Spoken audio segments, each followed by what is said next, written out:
Merhaba Kübra. Merhaba hocam. Nasılsın? İyiyim. Siz nasılsınız? Teşekkür ederim, iyiyim. YouTube'a bağladım canlı yayını. Tamam. Ama ben de istersen bir kontrol et. Şimdi az önce kullanılamıyor demişti. Yine aynı şeyi söylüyor ama Merhaba Kübra. geliyor mu sesim Merhaba hocam? hocam. Nasılsın? İyiyim. Siz nasılsınız? Teşekkür ederim, iyiyim. YouTube'a bağladım canlı yayını. Tamam. Ama ben de istersen bir kontrol et. Şimdi az önce kullanılamıyor demişti. Yine aynı şeyi söylüyor ama Merhaba Kübra. geliyor mu sesim Merhaba hocam? hocam. Nasılsın? Merhaba Kübra. Duyuyor İyiyim. musun Siz beni? nasılsınız? Teşekkür ederim, iyiyim. YouTube'a bağladım canlı yayını. Tamam. Ama ben de istersen bir kontrol et.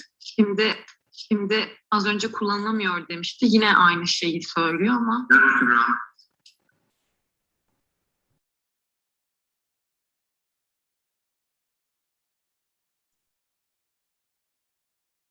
hocam beni duyabiliyor musunuz?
Kübra kapattın mı YouTube'un sesini?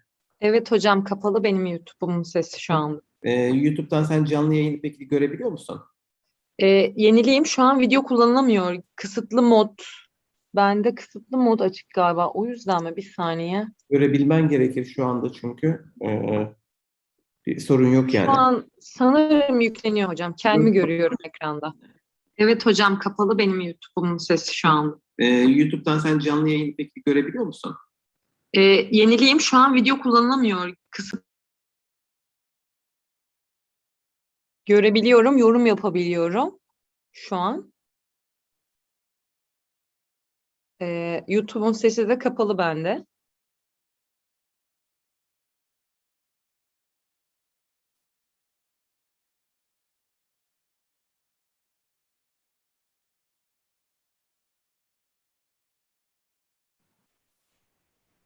Nasıl oldu Kübra? Hocam ben kendimi görüyorum. Şu an Center for Academic Integrity diye bir siyah bir ekran var. Arada kendim Tamam. geliyorum. Tamam. Yani sesi de kapattım. Yorum da yapabiliyorum buradan. Buradan Tamam. takip edeceğim her şeyi. Tamam. Tamamdır. Tamam. Tamamdır. Sen oradan bir hoş geldin diye yazarsın. Yazacağım. Tam 5'te mi yazayım? Kaçta yani yapayım bilemedim.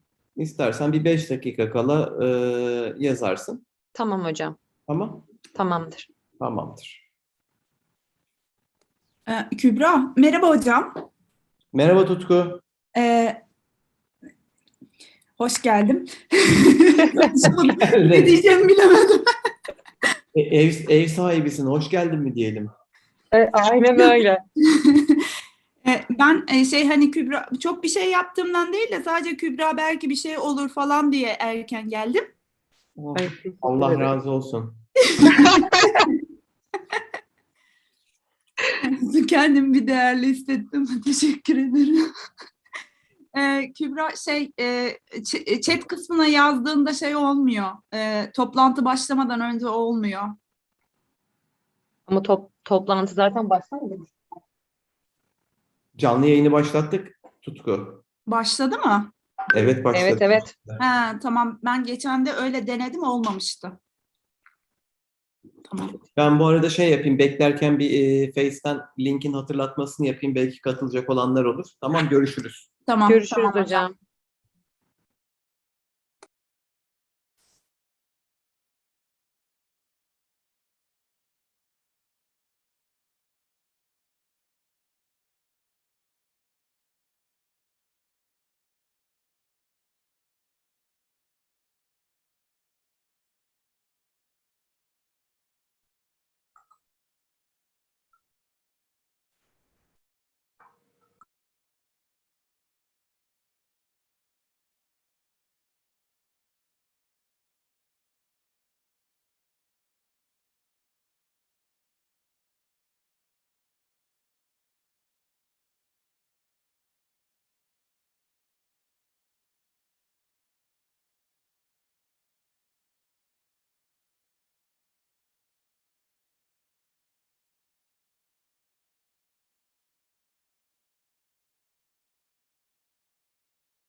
Hi, Zeenath.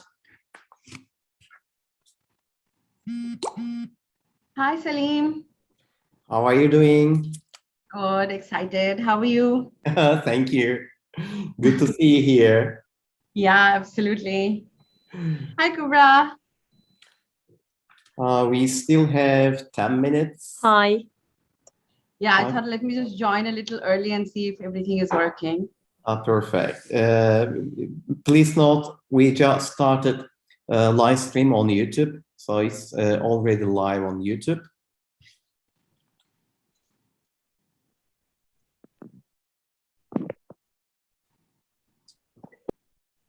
Okay, I'll just have some drink and then come back in a minute. Okay, thank you.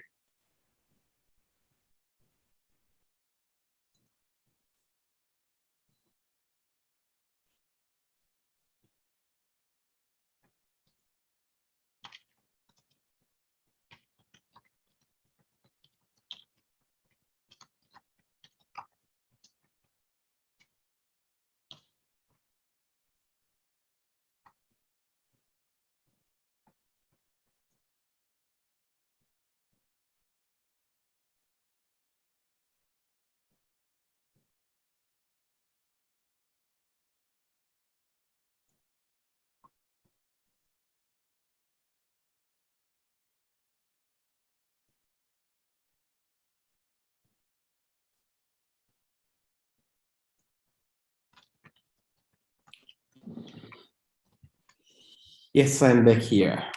Okay, let me share the PPT. Oh, is it okay if I share it? Then I have the control Sure, on sure. You already had the latest version. Yes. I made it available for multiple participants to share simultaneously, so there shouldn't be any issues. Will you please check, Zeenath? Yeah. Oh, I think I've perfect. just shared it. Yeah. Okay, perfect. Okay, perfect. It works very well. Good. Let me check it from YouTube as well. Yeah.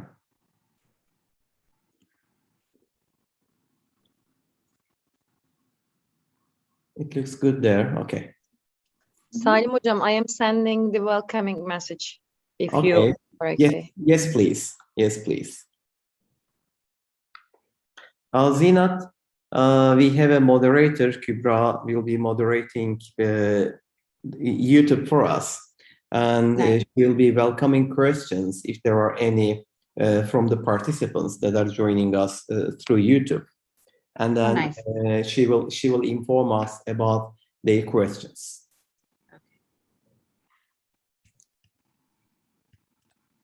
Your students are always A-star. It's amazing to have their support and interest. Yeah. They are PhD students, so they should have some responsibility because they bigger True. responsibilities when they receive their degrees. They will be ambassadors of academic integrity at their institution. So it shouldn't be a very big responsibility to moderate a session on YouTube.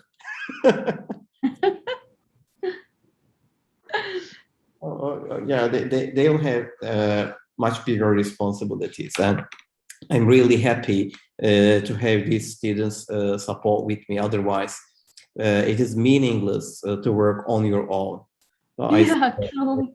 We have a very nice community here, a growing community. Last year, it was the first time I started this course, and I received support from all my INAI colleagues and ICAI colleagues. So internationally, it was great. 4 students were enrolled in last year's course, and this year I see that we have 8 students. Indeed, it would be nice for me to conduct a study to learn about their motivation, why they prefer this course. Yes, absolutely. Yeah. Because we ran this summer school and we saw the interest. So we definitely know people are interested. So it would really be nice to know why. Zeenath, I don't deliver any exams, pen and paper exams. Maybe this is their motivation to be here? Could be. Could be. Okay, Yeah. we need to question this. Yes, because we had the same doubt. We did an integrity debate championship for schools this year in UAE, and we were really not sure we would get students interested to join because they weren't like the fancy topics that usually schools get to debate on. You know, they're about honesty and academic integrity and, all of that. And yet we had 16 schools, and then we had more that wanted to participate, and we didn't have space. So same thing, we asked ourselves the same question. I was like, wow, what's the motivation? Because we might be thinking people are not interested, but obviously there is an interest. Yes, it is good to know about motivational behaviors. Mhm, Therefore, mhm. we can design our courses appropriately. Yes. Just kidding, but it is quite important to learn about their motivation.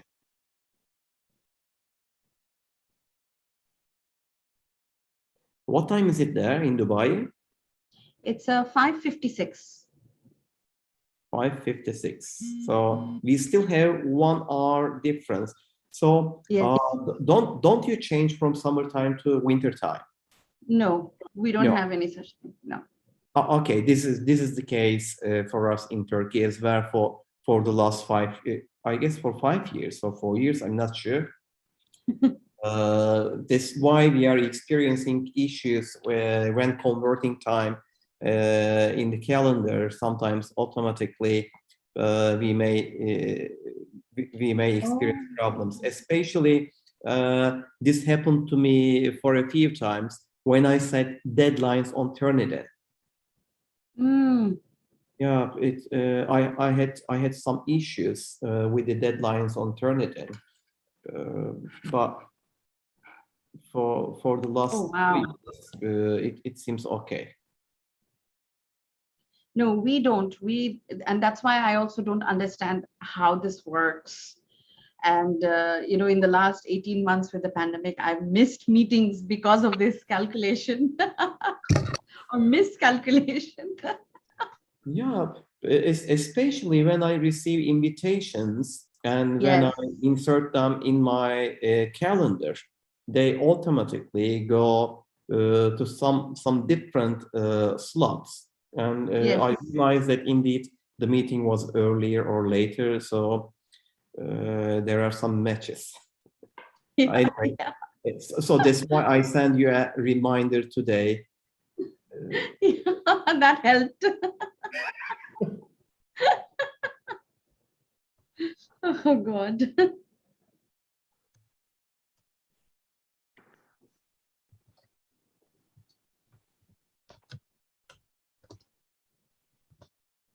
Okay, we still have 2 minutes more to go. Mhm.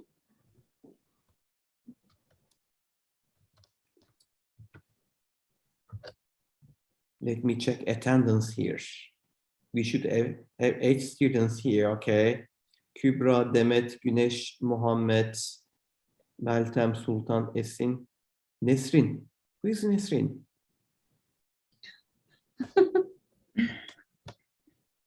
I'm a teacher of English. Salim Hocam merhaba. She's a teacher. She's my colleague. She's from Okay. my school. I invited her. Okay, from your school. Okay, welcome, Nesrin. Thank you. Thanks a lot. Since you are here, I'm afraid we are going to direct questions to you as well, because you, you are involved in the panel here. So I hope you like it being here. Salim is a true teacher, as you can see, through and through. It's an honor for me to be with you.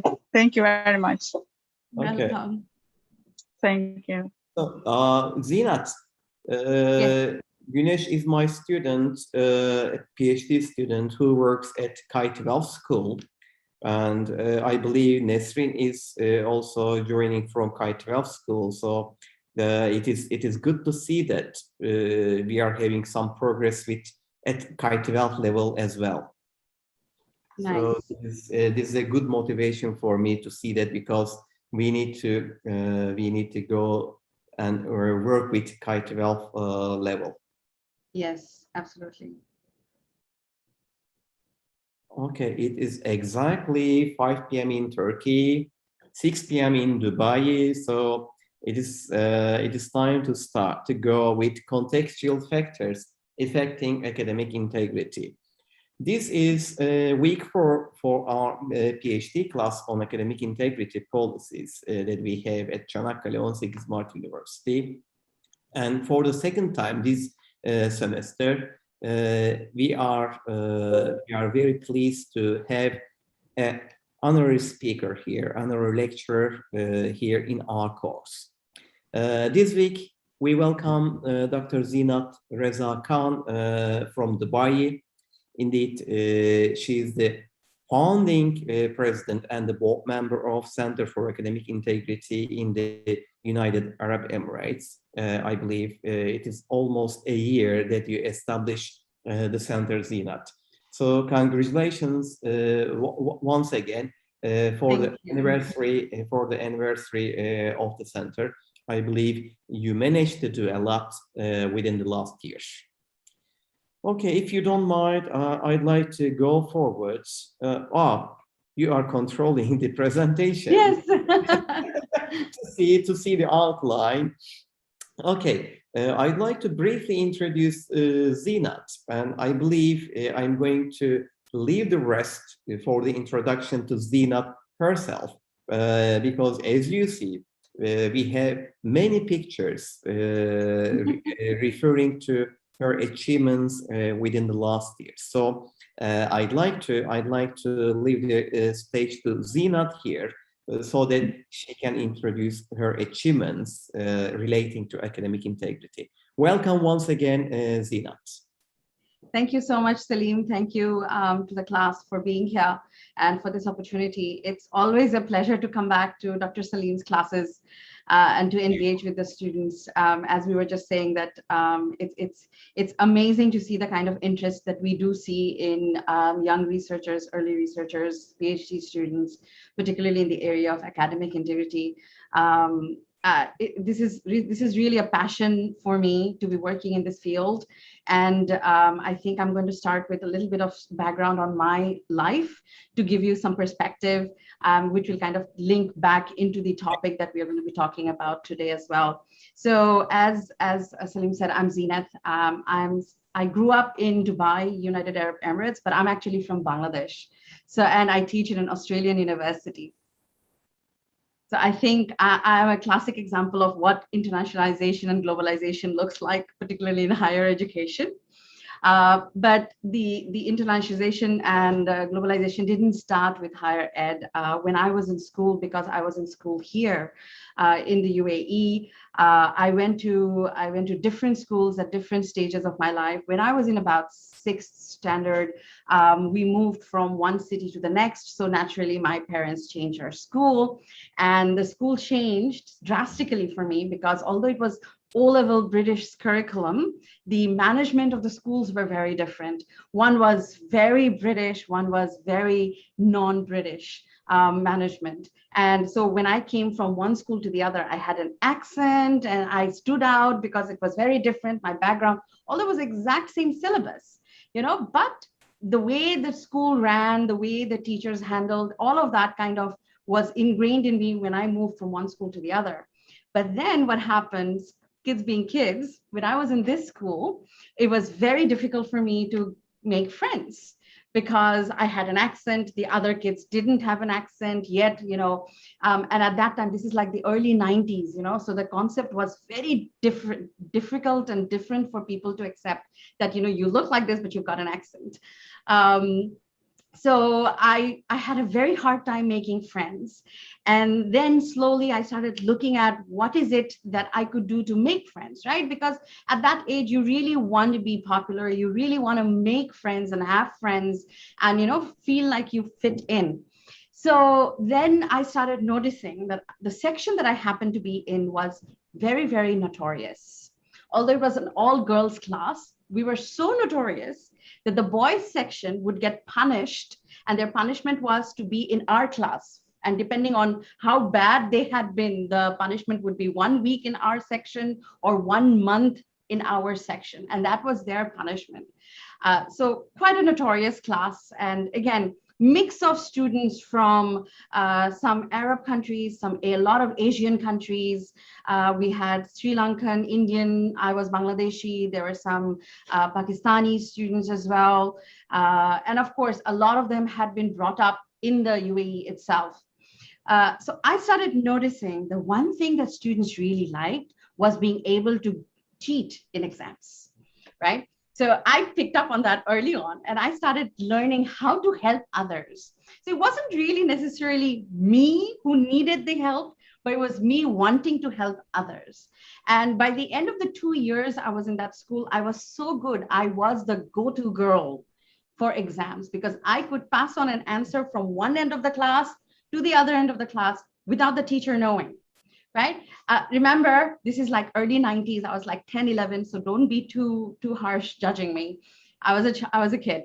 After 7th grade, my parents changed my school and I went to a convent school, right? Again, still British syllabus, still the same syllabus, school curriculum, but again, a very different management than the last 2 schools that I had come from.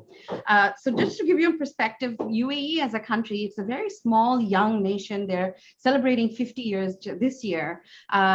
We showcase about 200 people from 200 different countries here, right? So about 80 to 85% are expatriates, that is people from different countries, and about 10 to 15% are local or people who are actually from the UAE. So when you think diversity, this really is it. You know, you don't necessarily find people of the same culture, same country in the same room at the same time. If you're in a company, in an event, or you've gone to the shopping mall, etc. So then coming to this school in grade 8, I thought, no problem. I've done this before. I know how to do this really well. I made friends before. So I'm going to just help everyone cheat and everyone's going to love me. And that really did happen. So the first term exams came in and I helped all the girls in my class. And the girls were like, oh yeah, Zeenath is so cool. We really want to sit next to her and we want to be her friend. And, you know, the usual kids thing. By then I was around 12. But what did happen was in this school, after the first term exam finished, the principal, who was called the Terminator, she walked into the class and she looked at all of us and she said, I know you cheated. I know who cheated. I know how you cheated.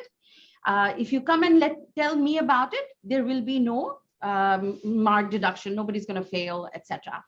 But if you don't, there are going to be repercussions. I'm sitting there thinking, there is no way she knows. You know, I've come from a school for 2 years. We rocked it. Teachers had no clue. She doesn't know. But the moment she left the classroom, everybody around me started crying. And I was like, oh my God, these girls are falling apart and they're going to like tattletale on me, right? So I thought and thought and thought, and I'm like, what can I do to come out of this, right? So I thought, okay, this is a Catholic school. It's a convent school. She's a nun, so I'm going to go confess, right? Remember, I was 12. So again, don't judge. So I went up to her the next day and I said, I have a confession. And she said, okay, sure, go ahead. And I said, I cheated. I thought, you know, she's going to get red in the face and, you know, her world is going to shake, and nothing though, right? She didn't even blink. She looked at me. She said, okay, what do you want from me? I said, you know, you said if I did tell you, you wouldn't penalize me with marks, right? And she said, yeah, okay, I'm not going to penalize you. And in my head, I'm going, yes. There we go. I've done it again, right? I've made this work for me. But then she goes, but I want you to do something for me. Oh, sure. She said, I'm going to give you 3 days to go tell your parents that you cheated. Now, please understand, very desi, Asian, conservative family. Parents were both educators in the past. So going back and telling my parents that I cheated felt like a lot worse than if she had deducted marks or failed me in a subject at that point. Those 3 days really changed me and the way I think and see life, right?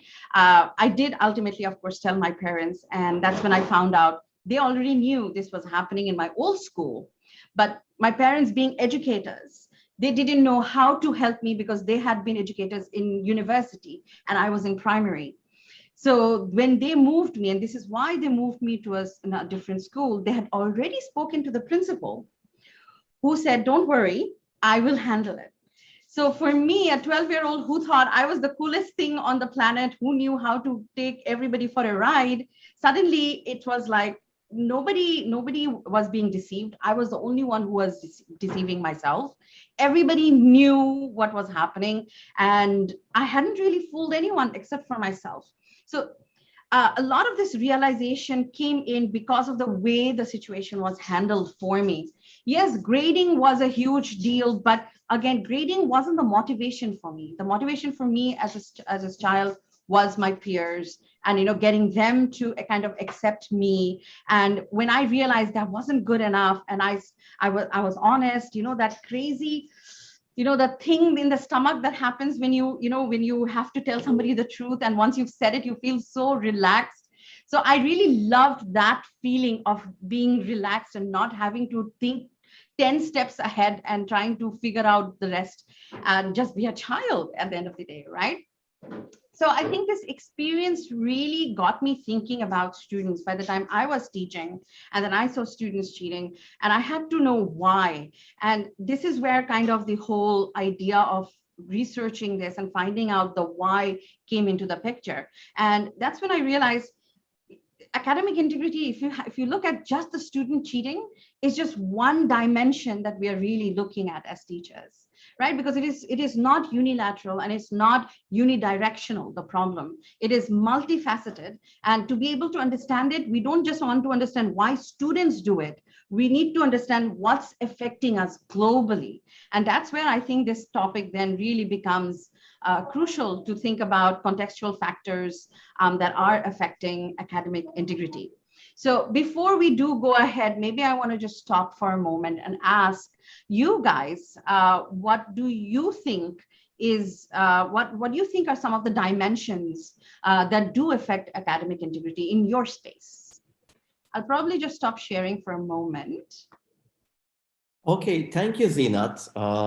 While we are receiving responses from our students, I'd like to relate it to our last week's experience as well, because last week we had Teddy here, and Teddy also talked about her experiences, and we already know what she faced when she was at high school. So I'd like to remind our students about Teddy's experiences as well, and then related with yours when they are providing their responses. That's awesome. That's Okay, perfect. thank you again.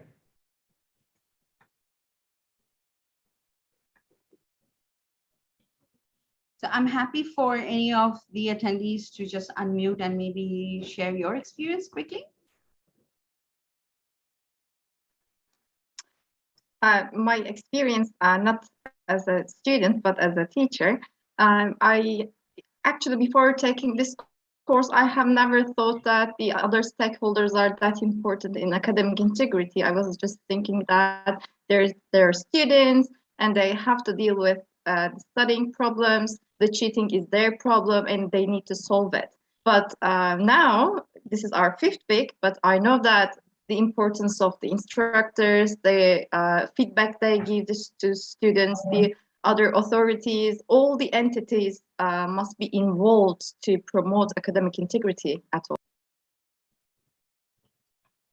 Nice, thank you. Yeah, that's really a good observation, because exactly as I said, it's not one directional. It's not just one.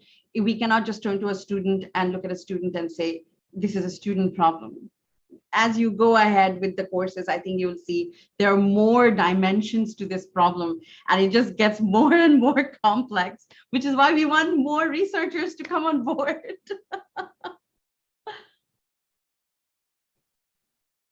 Anybody else would like to contribute, Zeenath, to what Malcolm said here. I have some administrative roles, and sometimes my colleagues visit me to get some advice or just to talk about their problems. And sometimes they tell me that, okay, hey, my students, they are cheating or they are plagiarizing. Yes, they do. But will you please ask this question to yourself? Why are they cheating or why are they plagiarizing?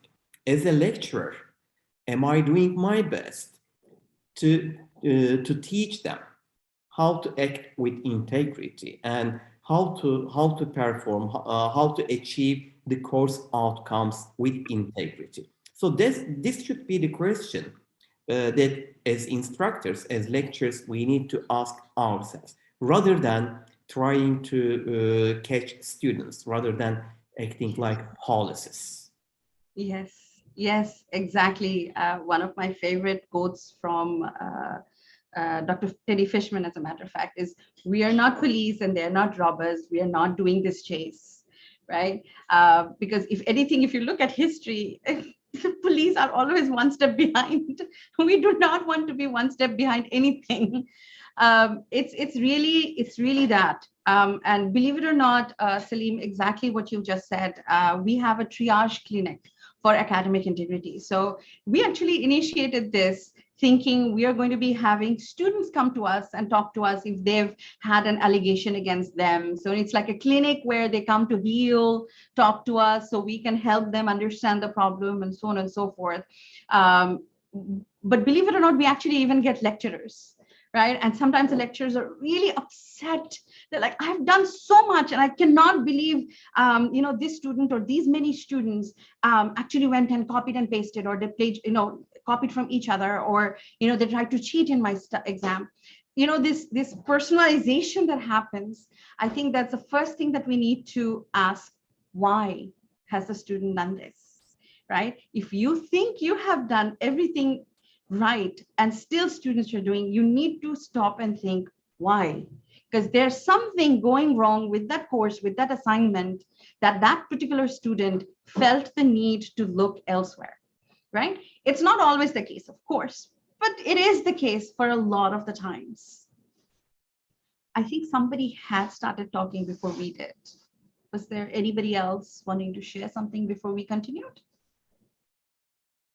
No? Okay. So I will continue on then. Great.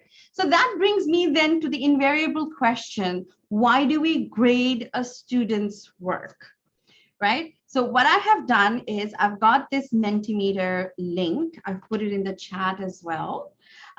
You don't need to really log in or anything. If you just click on it, you should be able to basically just put in the question. Or you go to menti.com and type in the code 818-41018.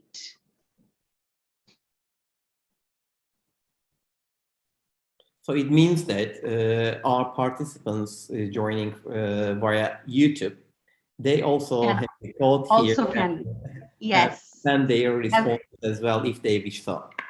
Absolutely. So if you just go to www.menti.com and type the code 818-41018, you should be able, you'll get the question and you put in your answer. Why do we grade students' work?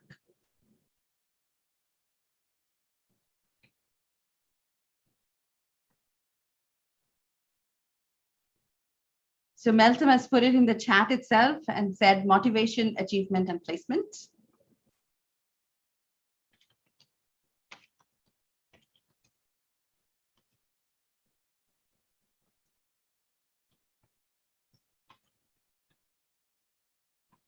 All right. There we go. We've got some more answers coming through. We have feedback, to see their progress, to have them monitored. Yeah. Placement, very good. Success, motivation. Yeah. Yes. Unfortunately, fortunately, yes. Grading seems to be a huge source of motivation.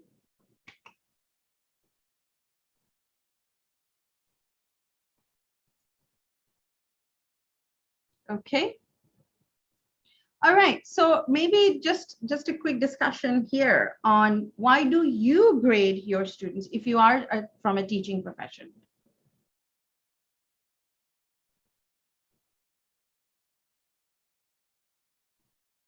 particularly, I think from the K-12, we would like to hear from you guys this time. Yes, specifically at this point, I'd like to call attention to the importance of testing and assessment, specifically in language teaching. And I am sure our students are quite familiar with the terminology that we have there. For example, we have placement test, we have diagnostic test, achievement test, and proficiency test. So I believe this will give you some valuable idea to reveal your thoughts, guys. Yes. So may I? Yes, Demet. Actually, we trying to provide feedback about their learning progress, and we try to communicate, I think, their achievement to students. It's a way of transmitting them their learning progress. Yeah. Okay. All right. Good. It is a good way to tell a student how they are performing in terms of understanding the content. Yes. Okay. Anybody else? Actually, basically, we want to learn who is progressing and who is not. Okay. All right. Coming down to the basics, figuring out who's progressing. Yes. Okay. And may I? Yes. And it's a feedback for students as well, so they can monitor their progress through the exams. And I think it's one of the best ways of practice. It's a kind of practice for them, and also it's a good way of feedback for the teacher to see whether we can achieve. We could achieve our expectations. And we can use the results for our purposes to see whether the outcomes match.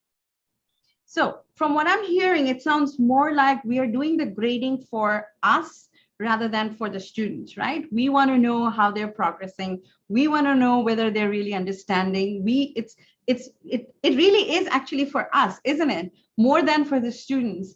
But if we think of it from the student perspective, right? We grade them, but the grade becomes like the focal point of a student's education journey, right? Am I passing? Am I not passing? Am I getting the higher distinction? Am I not getting the higher distinction? Because in a lot of educational backgrounds, believe it or not, even like the 0.01% of a mark means they get to choose to go into medicine, into astrophysics, or they go into history and social sciences and languages because they didn't get that 0.01% mark, right? So when we think of grading, I think we have to be careful of the message that we are giving students. What do you think the message is to your students? Would somebody like to share? Like, how do you see your students perceive grades and marks? May I? Yes. Actually, sometimes, students can understand from their grades that they are blah, blah percentage successful or not, but this also shows our success as a teacher as well. How we convey the message or how we convey the objectives or the other things to the students. And the grades actually shows the teacher's success as well. Okay. Does everybody agree with that? That it shows our success as teachers? I think that was a very interesting point to put forward. I think everyone agree?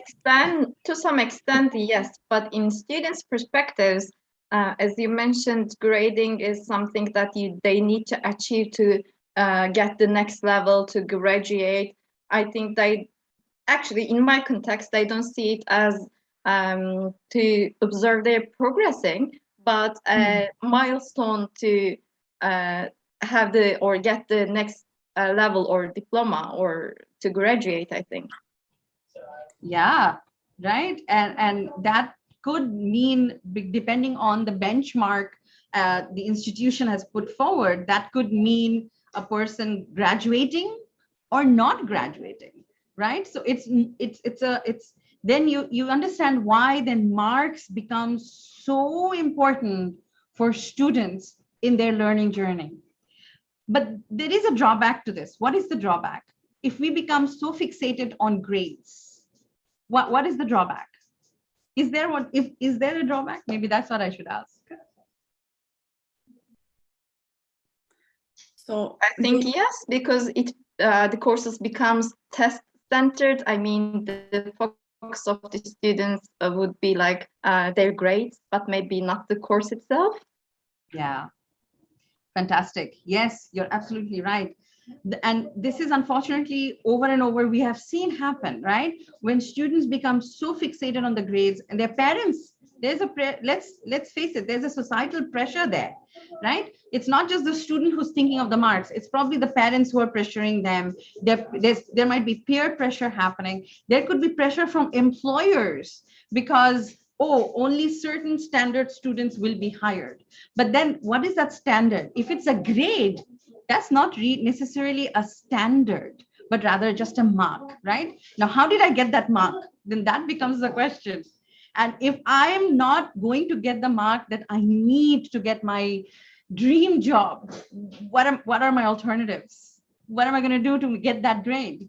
And then we start looking at other options like contract cheating, like plagiarism, and you could have collusion. There's so many other different types of misconduct then that start kind of filtering into this whole concept of grading, which we started off as a very positive conversation, by the way. We want to grade students because we want to know how they're doing, how we're doing.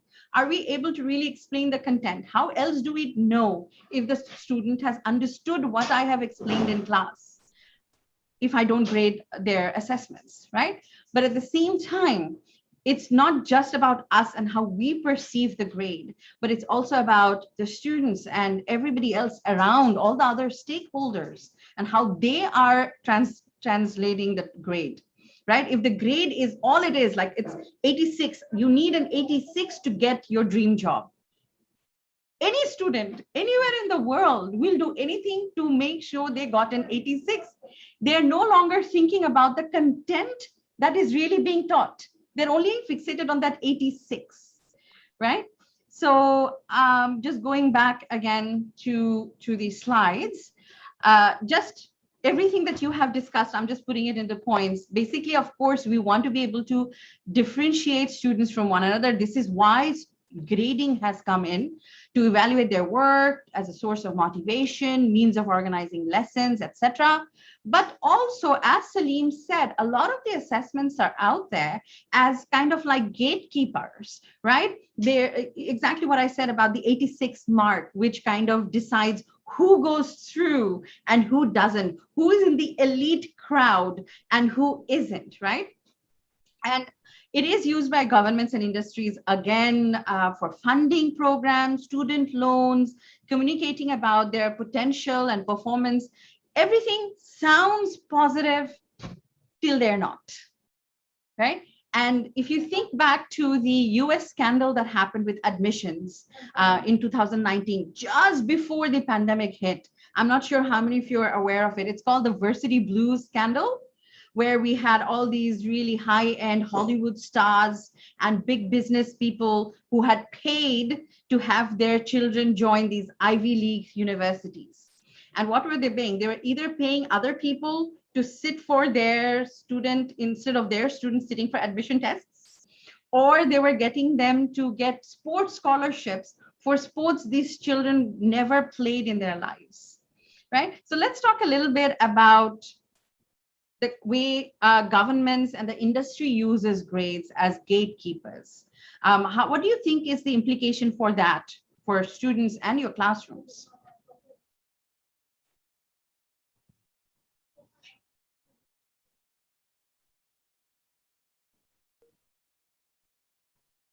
Anyone? At this point, I'd like to have a contribution, please. Yes. In Turkey, many people complain that children are not good at speaking English. This is a complaint by many parents and students themselves as well.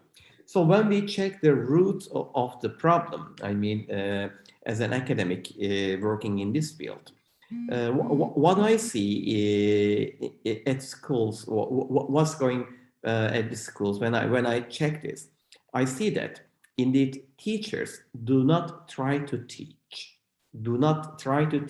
language skills. Instead, teachers are testing focused. They are just trying to show the students how to eliminate distractors, for example, in a question, and how to spot the correct answer by paying attention to some mechanical issues such as punctuation or any other linguistic elements, for example. Thus, we are not encouraging our students to produce with the target language.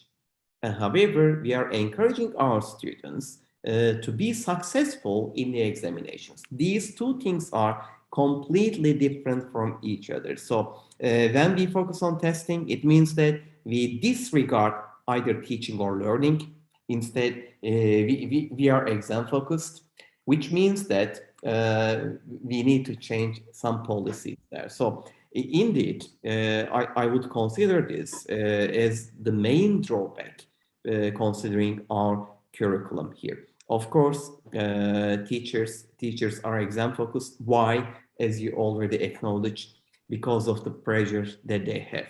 Okay, school administrators, they have pressure. Hey, teach them how to become more successful in the test, so that they can attend better schools, better universities, or they can become doctors, engineers, blah blah. So they also receive some pressure from the parents. Hey, you do not teach my student how to become successful in the examination. Instead, you are asking him to write a paragraph. But there are no writing sections involved in the examination. So if it is not in the examination, why do you teach it? Then we see that the curriculum indeed does not match with the assessment methodology. So indeed, this is the basic problem. So as teachers, we need to in a way organize our teaching activities and match our curriculum, our outputs, teaching outputs, learning outputs with our testing methodology. Absolutely. And because you said about language, the example that came to my mind was IELTS, right? And it has become a huge industry, the way the centers will advertise that come and study with us and we will ensure the score that you want, right? So again, the focus goes into it because IELTS is considered as a requirement for a lot of universities across the world for admissions. Now, when the focus becomes just the score, then the issue is, are these students really coming to the university with the English language proficiency required for them to be joining that degree and understanding content and being able to produce assessments in that language? That's not necessarily true, and that's not necessarily happening, which is why when we talk to colleagues, doesn't matter from where they are, which university, which country, they will tell you, yes, I'm having problems with students who are coming in with English not being their first language. But you know, when you see IELTS, they've got the band that is required, but they're not being able to understand simple instructions that we give them in class. They're not being able to grasp the content that we are teaching because English is the barrier. Right? So when you have students like that in class, what are they going to do? They're frustrated. And it's a systemic issue. It's not just the student, right? The student got the band that they were supposed to get. They probably didn't cheat while getting that band, but the band doesn't necessarily anymore tell us whether the student is proficient enough in that English language to be able to be successful in that subject, because subject is not English. Subject could be maths, could be physics, could be chemistry, biology, economics, doesn't matter, whatever their degree is, right? But they're studying it in English. And they're studying serious concepts in English. And the band is supposed to portray their proficiency level, but it has kind of stopped really giving that proficiency level. All it has become now is a standard that is required for admission. That's a checkbox, tick, done, right? Anybody else has any thought before I go ahead? Zeenath, at this point, you had very important contribution relating to our field, since our students are in the field of English language teaching, and you referred to the importance of language proficiency in order to perform the other skills when the interaction is delivered in English. And EMI, shortly known as EMI, English Medium Instruction, which is a quite popular topic recently. So considering the universities where the policies encourage EMI instruction, for example, we need to be more careful about the students' language skills in the target language, so that they are really capable of communicating by using the target language. Absolutely. Those of you who are teaching, how do you feel about this this kind of testing and this kind of focus on the grades? Different from what you thought before, that yes, it is important for us, but how it is actually viewed or perceived globally?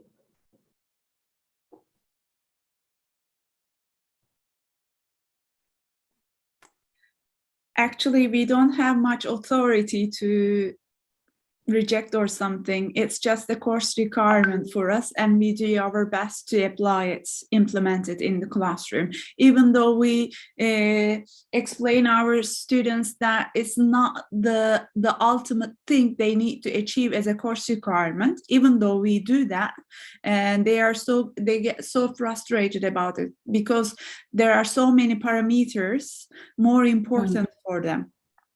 So like budget, family budget, they are living away from their parents, you know, a lot of things. They can't afford staying one more semester if they fail, and so on. So they are, okay, they have intrinsic motivation, the motivation coming from inside for learning English, but at the same time they have the exam, English exam waiting for them as a course requirement. So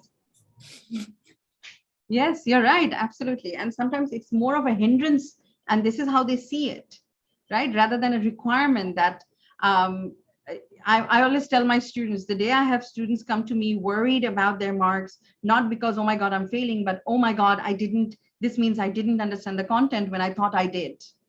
I think that's where I have, as a lecturer, I've reached a point where I'm successfully being able to actually focus on the content and the learning rather than on the grading, right? So I think it is quite a dilemma for teachers when we think about grading. Why is it is important, but where do we draw the line when it comes to thinking about integrity as well?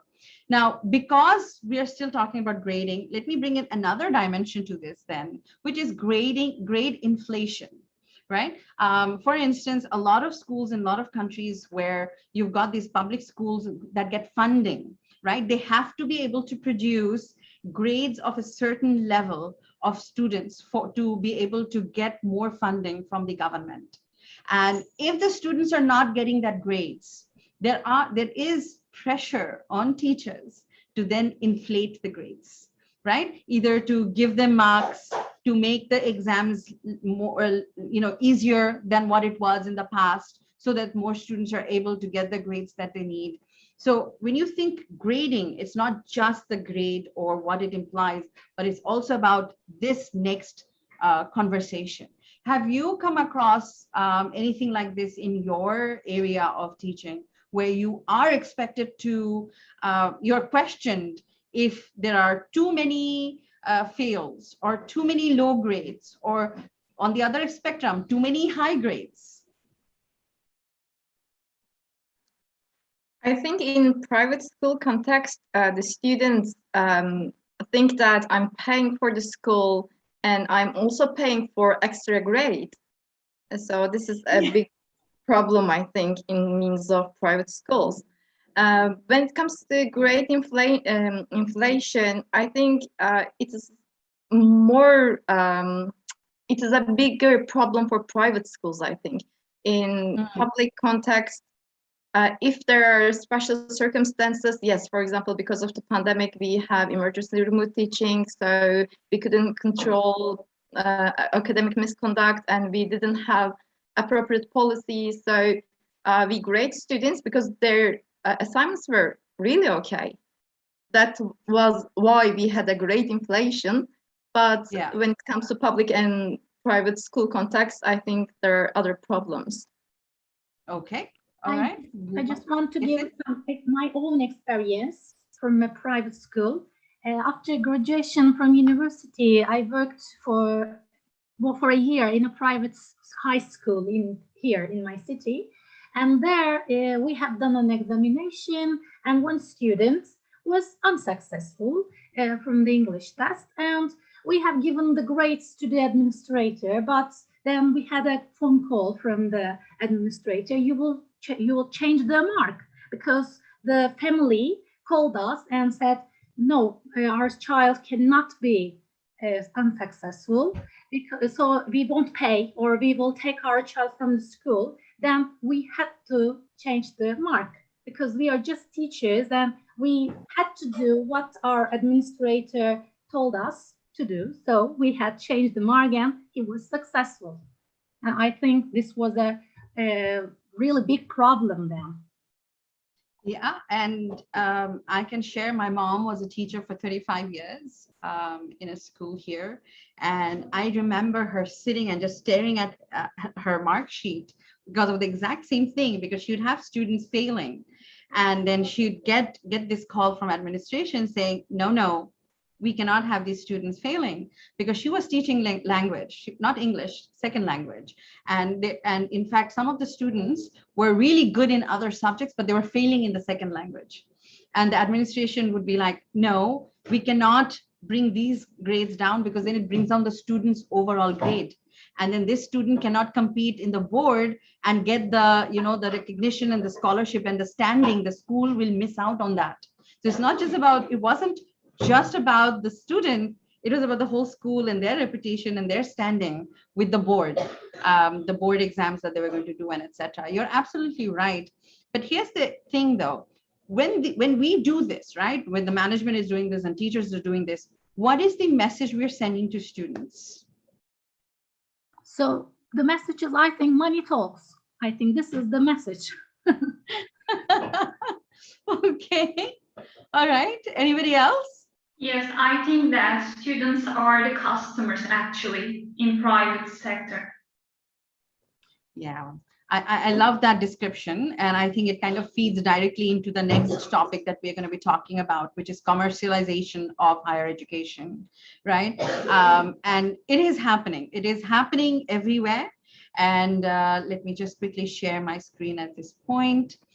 So because of capitalism, because everything is monetized, everything is a product or a service that you can pay for and then you can expect back, right? And that's where this whole concept comes from, right? And if you think about the way advertisements are happening about universities, right? The education, it says the best future your money can buy. So we are very much monetizing that degree or that the education as a whole. Now, when this happens, right, when you do have commercialization of education, what are we telling students? And I loved that you said that, Demet, that, we're looking at students as customers. Are students our customers? Zeenath, indeed, of course, from capitalist perspective, that's right. And we might witness lots of academic misconduct happening at private schools. But I believe we shouldn't overgeneralize it to any private school. I know it very well that there are well-established private schools, not only in Turkey, but globally. Who are trying to do their best, either for teaching or testing and then reporting them. But there are many others, I believe, or I'm afraid, which are not developing some effective policies to support such issues. So this could be an issue. And it doesn't necessarily mean that everything is perfect at state schools. For example, I remember previously we talked about how we encourage our students at high school to plagiarize, for example. Suppose sometimes we deliver them assignments. Okay, you have a writing assignment or you have a project assignment.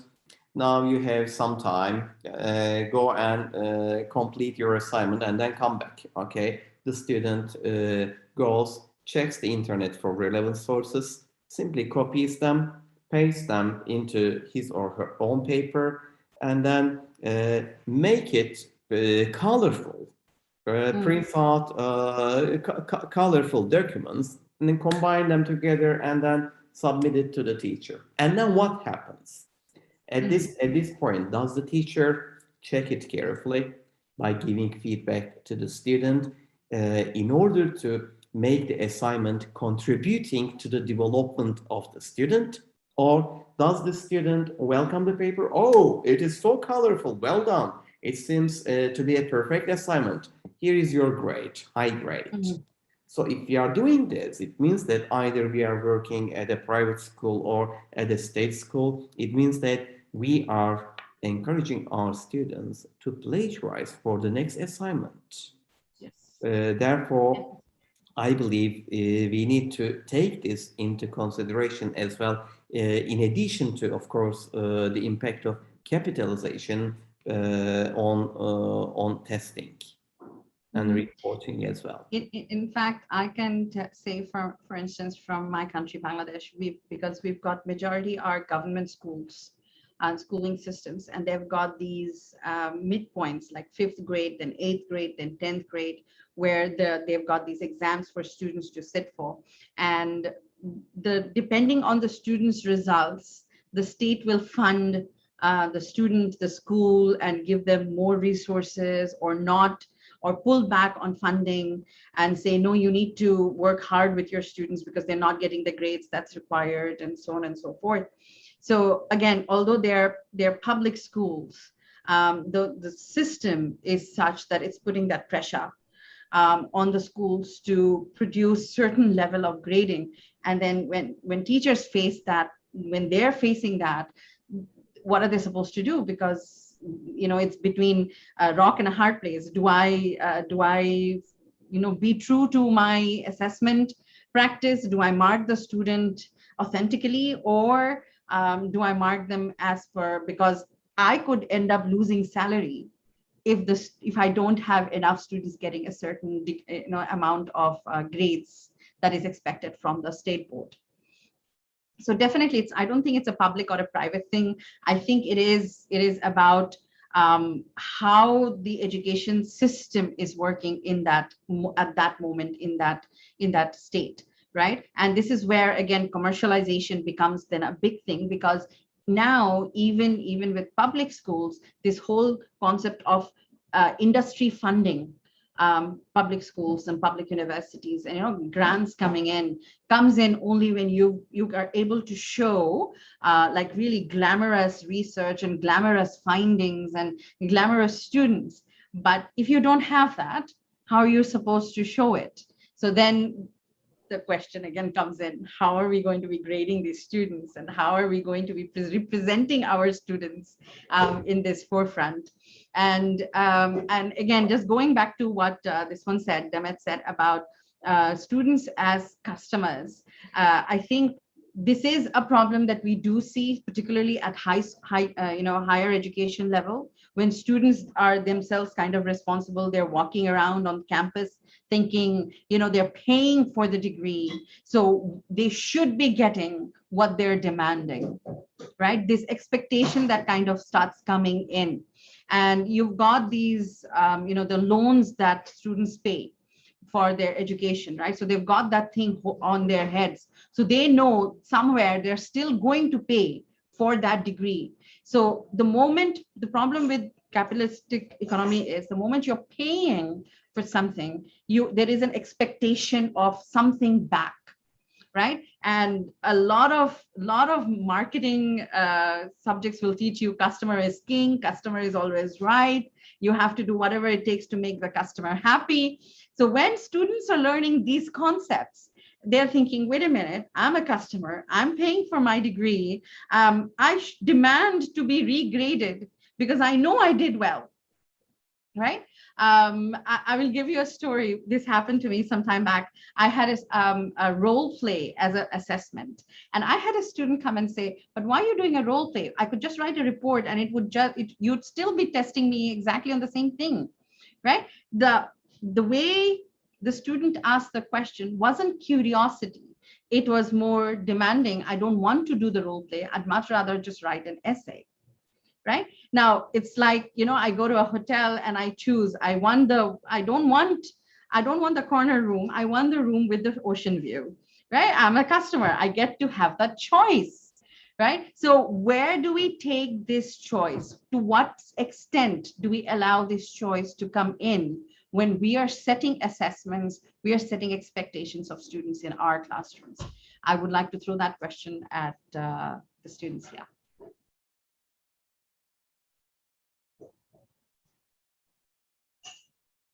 Zeenath, I was just checking here the bench fees for universities, international universities, because my students may not be aware of how much the other students are paying globally around the world to retrieve PhD degrees, but it is really a stress factor for many of the students. If they have no funding, for example, or if they have any obligations after their graduation, then it really becomes an issue, a pressure for the students, maybe leading them towards academic misconduct. So it is quite important to consider the role of financial issues here in terms of academic integrity. Yes, and I think somebody had touched upon this, that students have other things to worry about, like budget and finance and all that as a source, and it is a huge source of concern, particularly if they're having to also pay for that education or the degree. Right? And that becomes a huge source of push, because it's no longer just the grade, but also if I fail, I have to repeat that course. I have to pay that amount all over again. I may just not have that amount to pay. That means I might just not graduate ultimately. Right? And when we think about commercialization of higher education, again, it isn't just the grades. It's not just the students. Think from university perspectives, right? It's easier to hire adjunct faculty, let them come in, teach a subject, and then go away. There isn't really a lot of commitment from the university campuses to the teacher, because they're adjunct. So you're not paying for medical, you're not paying for anything else. They're here for 3-4 hours, they teach the course, and they're gone. Why would this be a source of concern for us when we're talking about academic integrity? What do you guys think?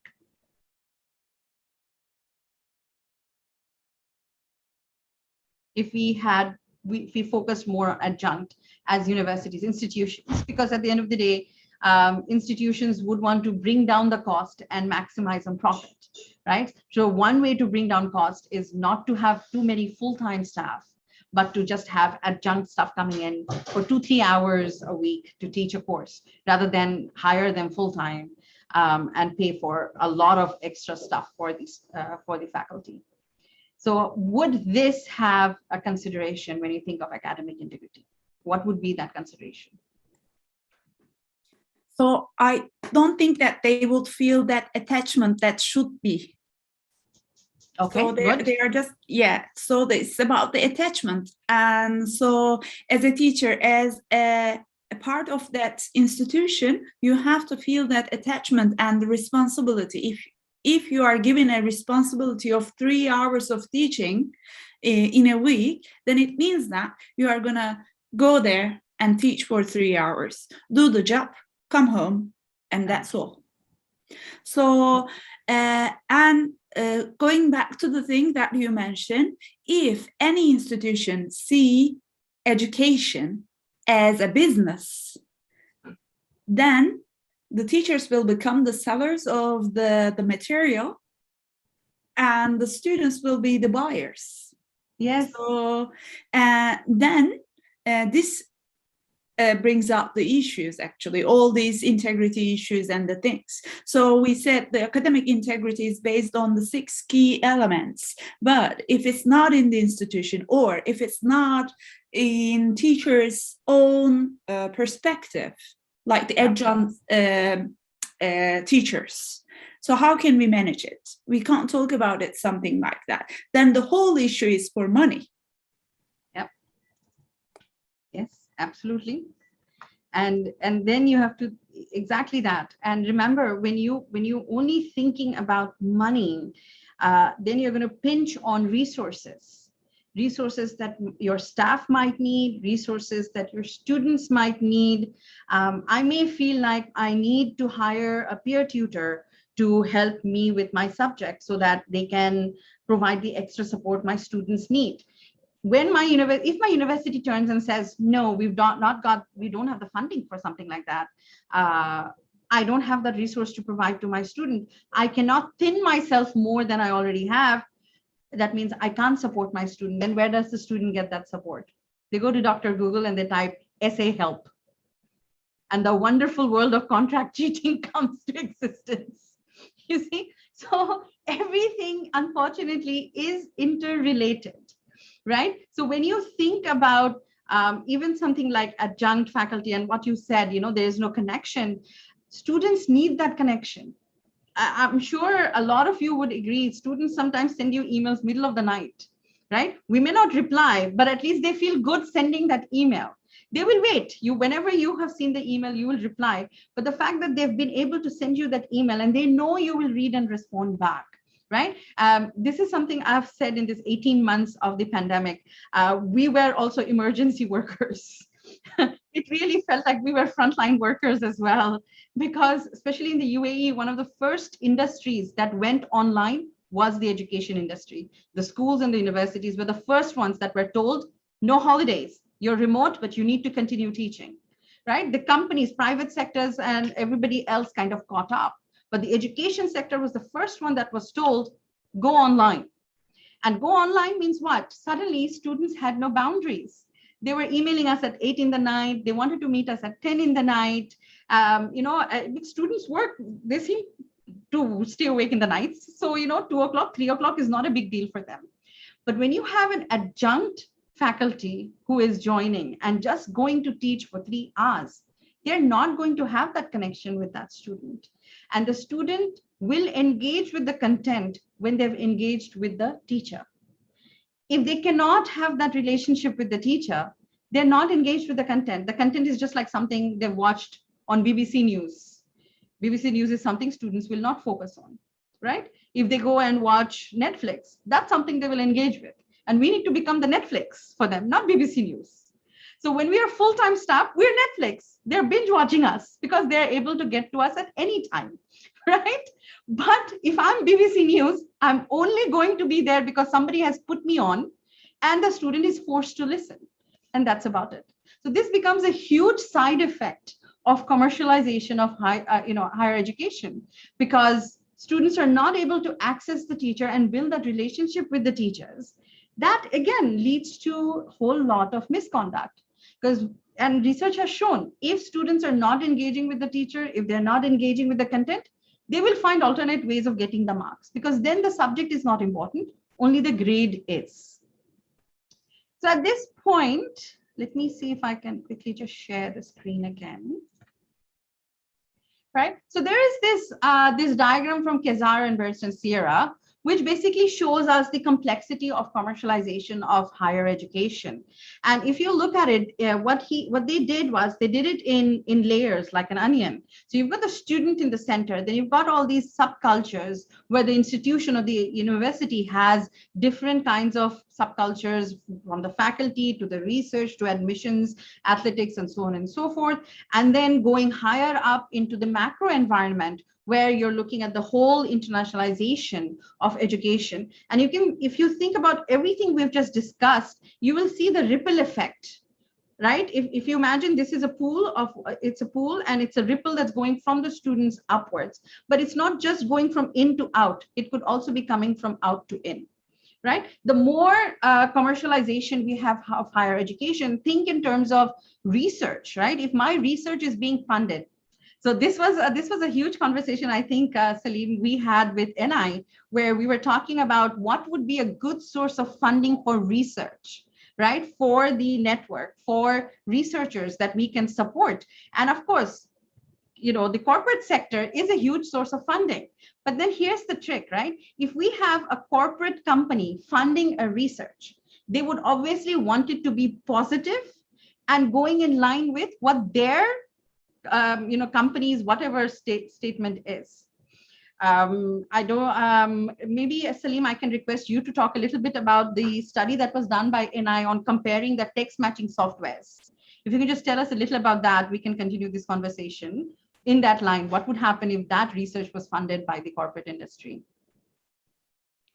Okay, indeed, we are going to talk about the T-Stop research project when we talk about how to benefit from text matching software. Indeed, we have several working groups under the European Network for Academic Integrity, and testing of plagiarism support tools is one of these projects. In this project, we wanted to test the performances and the usability features of available tools that we use in order to detect similarities. We invited more than 50 companies, 50 vendors, and 15 of them agreed to be tested. Indeed, it was for about 20, but later we had a good number of 15 vendors being tested by our team.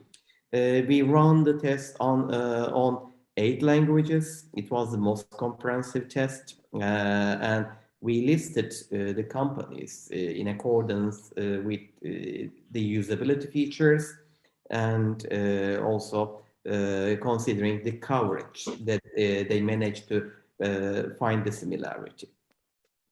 Turnitin, there's no doubt, is the leader of the market. And when we check the performance of Turnitin in our results, we realized that indeed there were some other companies doing better, both in terms of usability and in terms of coverage. But later, what we see happening in the commercial market was Turnitin connected these companies into its branch. So Turnitin became a bigger company. From one perspective, we could consider this as a good development. Why? Okay, the algorithm of Turnitin is getting better, stronger. It means that we will have users of Turnitin. We will have a better opportunity to detect similarities. But on the other hand, what about the commercialization of the tools and being a unique tool in the market? So this brings another question for us. Indeed, we can find some papers discussing this issue, discussing the role of Turnitin in the market, and Times Higher Education published one of these papers as well. I can share the link here in chat box for those who are interested. Okay, thank you, Zeenath. But we are going to see the details when we deal with text matching software here. Absolutely. So you see, this was such a fascinating study that the European network had done, right? With sorry. Did somebody have a question? I guess it was a mistake, Zeenath. Okay. Okay, no problem. So the idea is, sorry. It's okay. So the idea is, imagine now if this study was actually funded by the corporate sector, right? You wouldn't get the fascinating findings that you actually did, because the corporate sector, whoever was the bigger funder, would want the study to lean towards them, whoever that was, right? And that's what you see happening in a lot of different automobile industries, in the the airline industry. The moment you have corporate sector funding, the study always shows that they are good, they are fine, they're the best, but because they are the ones paying. Right. So when we think of commercialization of higher education, it's not just the education, it's also the research that's also getting impacted, right? So when we say academic integrity isn't just in the classroom, just in our assessments, it's also in the way we are doing the research. So as PhD students, then these are things that you need to really keep at the forefront of how you go about doing your research, and who is going to have that influence in your research and ultimate finding that you have. All right. So the next thing that we're looking at is the globalized context and domains of internationalization. And here I'll give you a fascinating story that I faced some time back. So a colleague of mine, her son was graduating one of the top in their class here in a school. And then he got a chance in a Canadian university to go and join there. And in the very first semester of his experience, he had 2 cases of academic misconduct allegations against him. The first one was a plagiarism one. The second one was collusion. And he really was lost. When we spoke to him, he had no idea why was this happening to him. So when I got to know, I started talking to the parent and the child. I realized here the school that he had come out of, the schooling system that he had come out of, hadn't really mentioned so much about academic integrity or academic writing or anything about paraphrasing skills or citations, references, nothing. And then when he jumped to this higher education institution in a foreign country, the university just assumed this student was coming in with all of this expected knowledge from the high school, right? So they did not have any kind of bridge module, any kind of introductory course on academic writing, academic skills, referencing, nothing. First case, he was brought up, there was a case, there was a hearing. They said, yes, you didn't know, that's not a good enough answer. This is your first instant. And then he had the second case happen. And this made us realize that there is a huge gap, because you think about student mobility, right? That's what internationalization ultimately is. It's of students moving constantly from one place to the other because they want to go for some kind of higher education. It could be they do the bachelor degree in their own country, but they do the master's somewhere else, or they do the master's, bachelor somewhere, master's somewhere else, completely different. Or they even go for just language training, right, abroad. But the whole thing then becomes this gap that exists in expectations, right? Think about a student who graduated, let's say, in a school in Turkey and got into a university in Turkey. They've got this covered. But imagine an international student who's come from somewhere else, different syllabus, different everything, and comes to a university in Turkey, right? Their school may not have taught them about plagiarism or academic writing or referencing or anything. But when they come to the university, they are expected to know what academic writing and what referencing is. When they're all sitting in the same class, they're doing the same subject. Ex-student from Turkey knows the background, goes into high school, in higher education in this subject, he or she is focusing only on the subject. Why student coming from international background doesn't know about academic writing and referencing in that same class as X, has to spend more time first figuring out what academic writing is, what referencing is, what plagiarism is, before they can even engage in a particular assessment that they're doing. Suddenly, you see, with internationalization, these students are in a back seat compared to the rest of their peers in their classrooms. Have you faced anything like this in your classrooms when you teach? Or do you guys see a unilateral expectation and understanding of the concepts? Zeenath, at this point, I'd like to have a contribution. 2 weeks ago, as you already know, we celebrated European Academic Integrity Week. And here at our university, for the first time, we had seminars addressing 4 different groups of people, addressing academics in a specific session, and then addressing undergraduate students, addressing postgraduate students, and in the last group, we addressed international students. We pay specific attention to familiarization of international students with academic integrity value, because if we aim to develop an institutional academic integrity culture here at our university, it means that we should give indeed the priority to international students, because we know that academic integrity is influenced by cultural values, and at different parts of the world, students have different experiences, different background knowledge, and if we are combining them under the same root, then it means that we need to show the common points to them. So that was from the perspective of my institution, that was what we did in terms of accentuating them with the fundamental values of academic integrity. Amazing. Same thing. I think most universities that are already aware or awoke to this topic of academic integrity, they will make sure there is at least one course in the first semester, first year for students, where they're talking about academic skills, where they're talking about, referencing and all of that.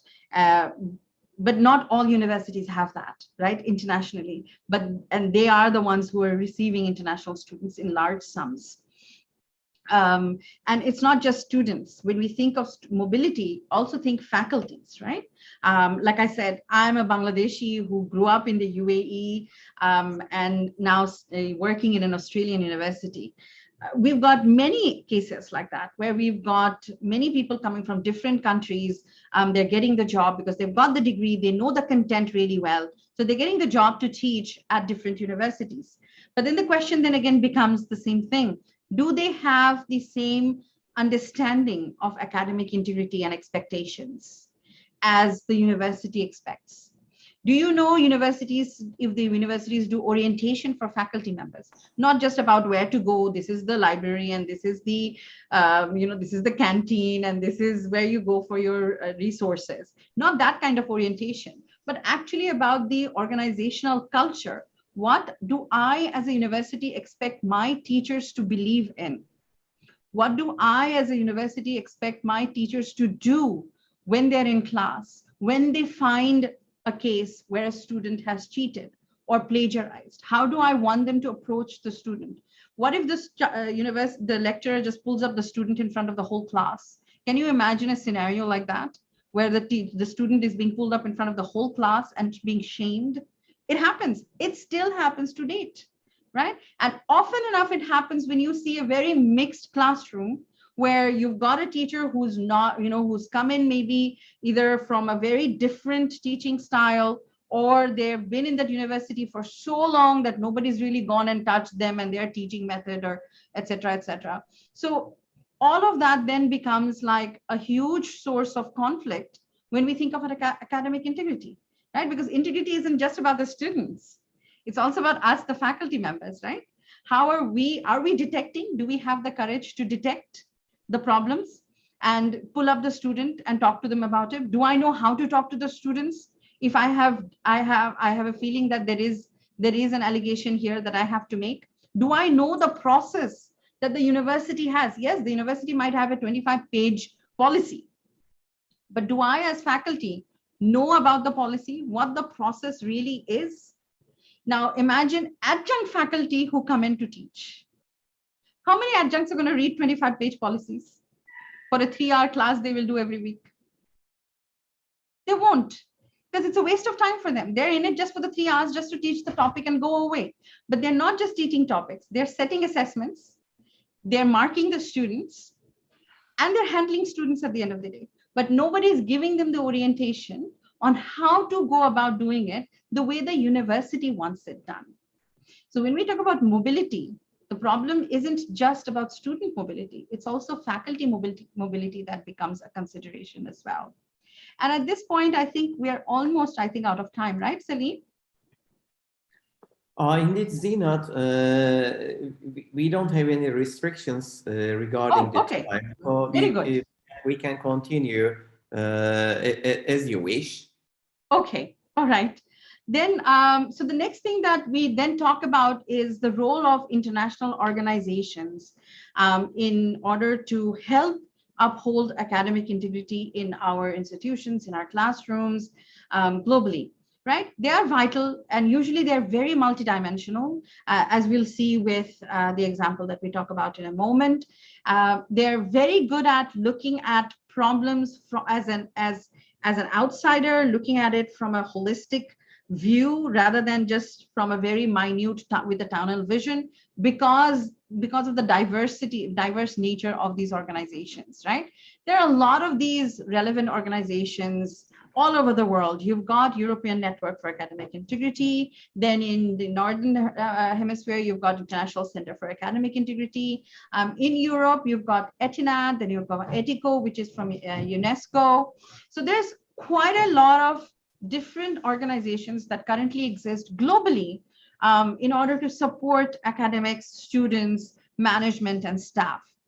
Looking closely at the European Network for Academic Integrity, this is such an amazing place to be, and I'm so happy to be a part of this organization. Of course, Salim was one of the founding members, and I think your university, Çanakkale, is one of the founding universities of this network. And the reason they came into existence is to support the higher education institutions work together in this particular field of academic integrity. They joined, I think they started 2016, right, Salim? September. Right. This is when we start the project, the European Union Support Project in 2016, and later in 2017, European Network for Academic Integrity became a legal entity.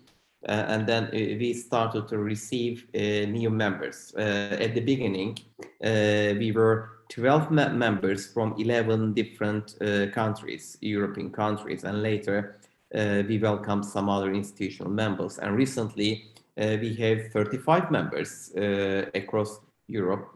So we are getting bigger.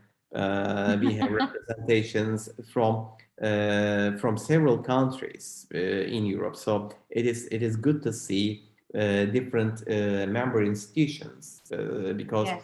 each member institution is bringing some new dimension, and we learn from our members by cooperating and collaborating with them.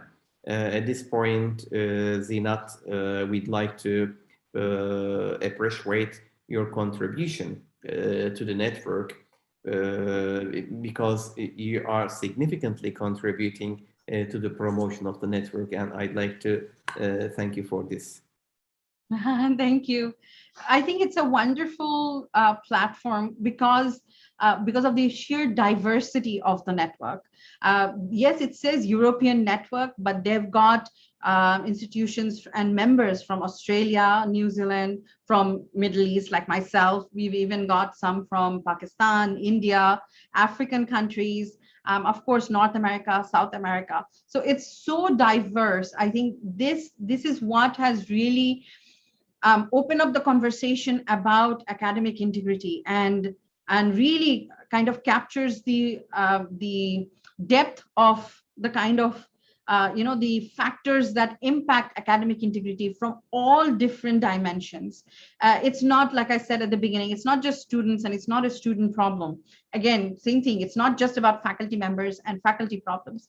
I do a lot of work with parents because I have a daughter, and from a young age, I realized, wow, she's being asked to do projects where parents are helping. And I know I knew about her classmates whose parents were doing the projects for them. And then they would have this wonderful show and tell, and they would show up with these projects in their class and say, my project, like definition of contract cheating. You have someone else do the work for you, and then you say it's yours, right?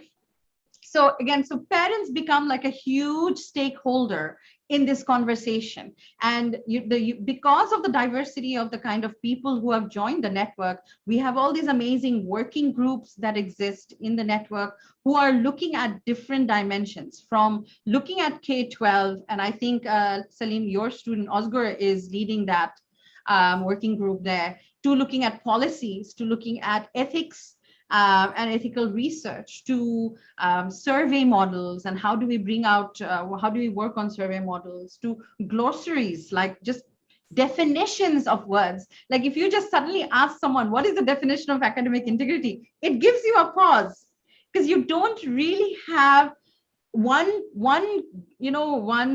definition that you can just take and give.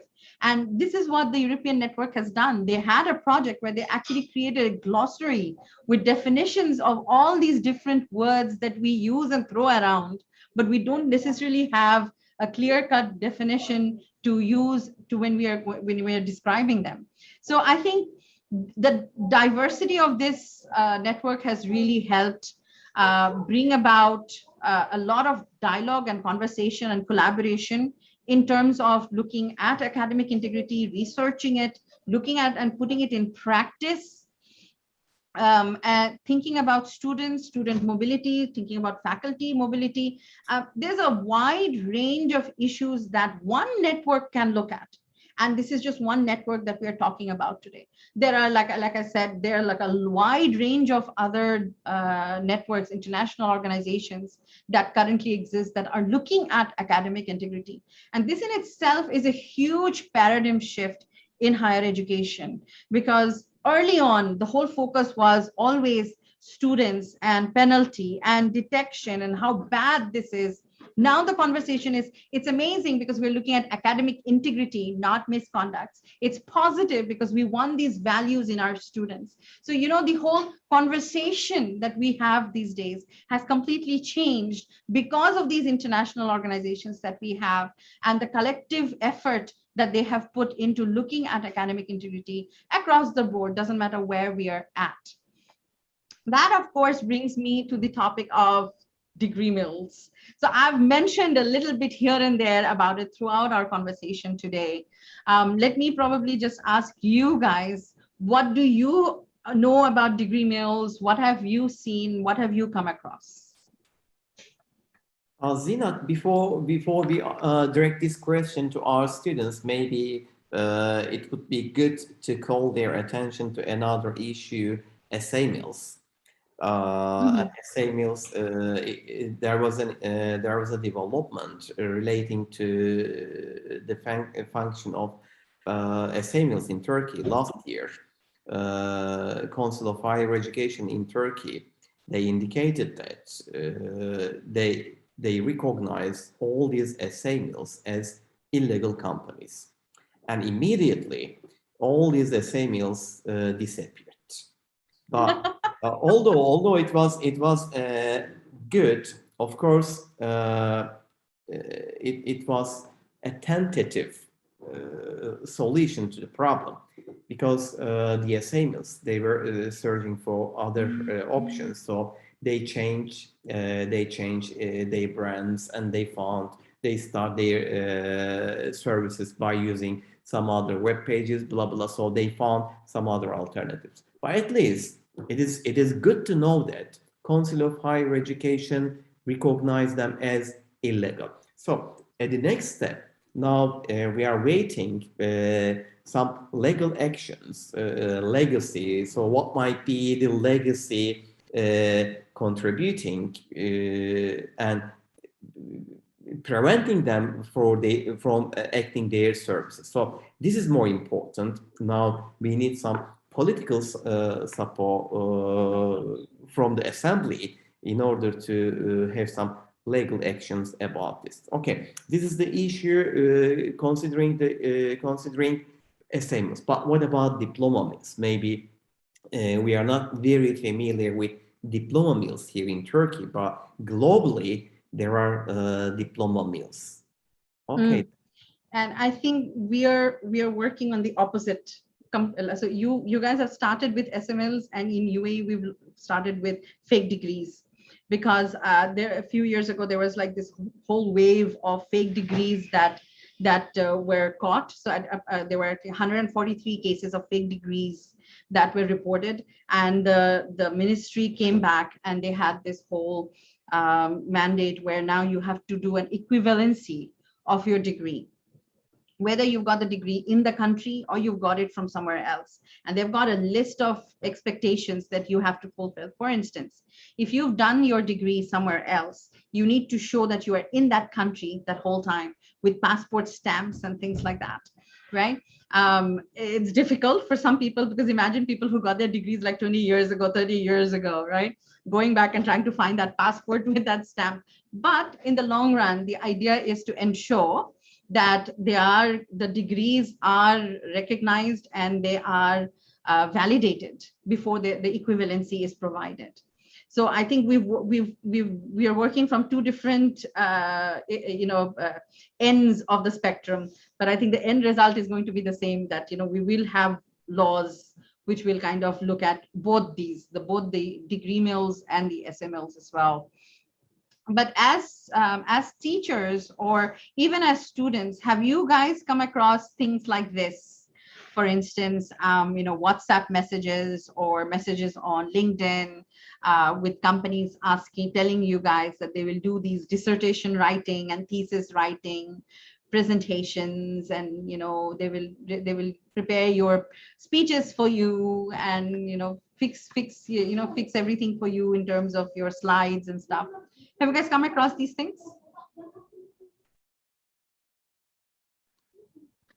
Yes, actually, my mail list is full of proofreading mails, and if you pay this, and you can have your, book chapter, things like that. But actually, I think for myself, we are not so familiar with degree mills in Turkey, I think. It's not something so common in Turkey. Yes, we have also essay mills, but I don't know what other friends think about it, but I'm not so familiar with degree mill at all. Degree mills. So the idea of degree mills is that there are two types. Either they're just producing fake certificates, or they're setting up fake universities. There was this one case, again, because I'm from Bangladesh, I'll give you this example, where I knew of this company that was taking students. So students were paying. So they were a front company that was saying, yes, we are tagged with so and so university. You're going to have to pay this much. We will do all your paperwork, and you will come to UK, and then you will get your degree in 6 months, right? I wish, right? So, but ultimately they found out that this was just a front company that was giving people these visas, student visas, to come, and then the students would either now be stuck because it wasn't really a university or anything, and because they were stuck, they would then move away and become illegal because they wouldn't have visas after 6 months. So they become illegal immigrants there, and they would start looking for jobs here and there and things like that, because a lot of these students would have sold land and property to pay that amount and come to UK to get the degree.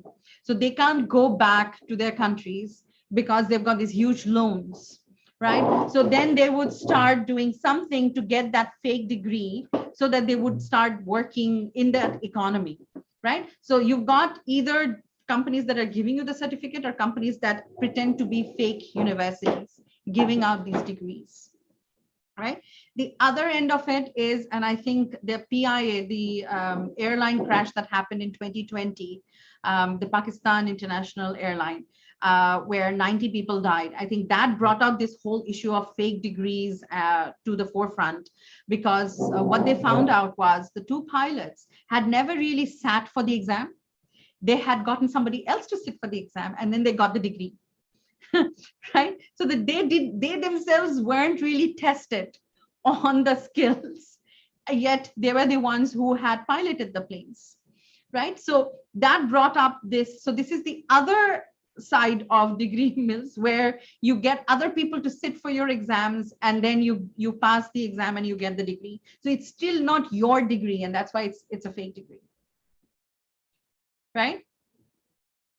Zeenath, indeed, in Turkey, we have some illegal companies, which might be considered as acting degree mills. I mean, they are just sending out, printing out diplomas or certificates on your name, and then send them to you. However, in terms of organization, I mean, they do not claim that they are universities or they are any schools or institutions. These are, to my experience, these are just some individual people simply mimicking the original diplomas and then just putting your name there. So I wouldn't consider, I would still consider them as diplomas. But Higher Education Council in Turkey, they check any diplomas that are received, that are gained from abroad very carefully. And indeed, they have a list of universities which are recognized by the Higher Education Council in Turkey. So if you are receiving a diploma, even from the University of Oxford, then you need to go there, submit your diploma and ask for equivalence. So they will be approving the diploma, and if the university, the diploma that you received is not included in their list, it means that it doesn't work in Turkey. Yes, Kubra. Okay. When Salim Hocam exemplified one of the experiences, I remembered one of my experiences. Before I was working for a foundation university, I had some administrative roles, and there were some students coming from the university internationally, from the Ukraine, Saudi Arabia, the kind of different places. After a while, I mean, enrolling the students to the university, the council of the, ethical council of the university discovered that there were some, falsifying informations in the diplomas of the medicine students that were coming Ukraine. So actually, this is just an example. After, it was about 5 or 6 years ago, I don't remember the exact date, but there were this kind of issues in, I'm not sure at the state universities, but the private universities, it was something common to get some customers to, to earn some currency. So I think the Higher Education Council,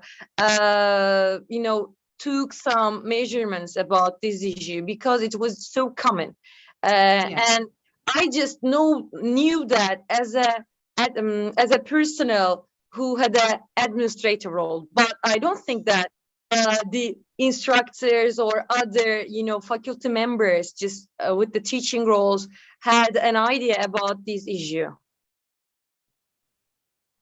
Thank you, Kubra. Indeed, I'd like to contribute here because we have some partners from Ukraine at European Network for Academic Integrity. And it is true that in some locations, academic misconduct might be more common than the other countries. But the good thing with Ukrainian academia is they are aware of some problems that they are experiencing, and they are trying to do their best to correct this, to take some precautions. So I see that from my experience in the field, I see that academic misconduct happens anywhere. It happens in Turkey, it happens in Ukraine, it happens in United Arab Emirates, in the United States, in the UK, anywhere in the world. But what makes the difference is what you do in the case of academic misconduct. Will you disregard it, or will you become aware of the problem and try to solve it? So this, your perception and reaction against the problem will be the key element here. Absolutely.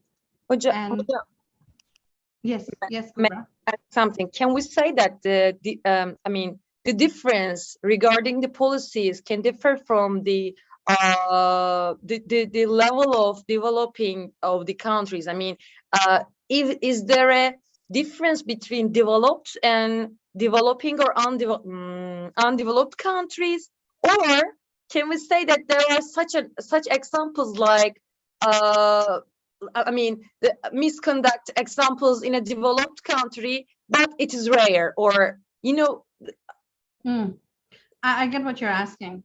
So let me give you an example, right? So I'm in this Australian university, but I'm in UAE, right? So for all purposes, I'm teaching in a Middle Eastern country. But here's what happened. In 2015, in Australia, there was this huge scandal of contract cheating. There was one company that was found to have written assignments for more than 1,000 students. And these 1,000 students were across 16 universities in Australia.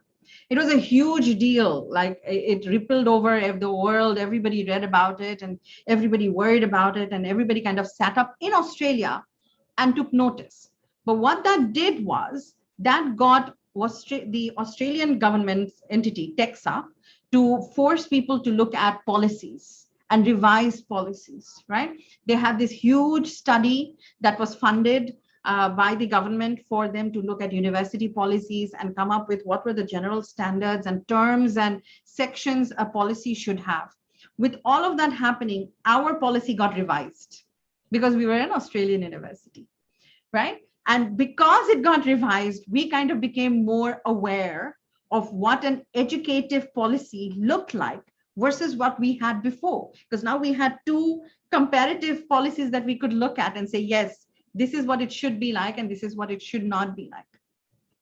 Now, when we look at, like, from the center, we go to different universities and schools, and we look at their policies and we try to help them. You won't believe, I think, Salim, in the conference that we had in Turkey, we had a presentation from somebody who was talking about their ministry's expectation. And in that policy document, it said, we accept 20% of plagiarism from Turnitin.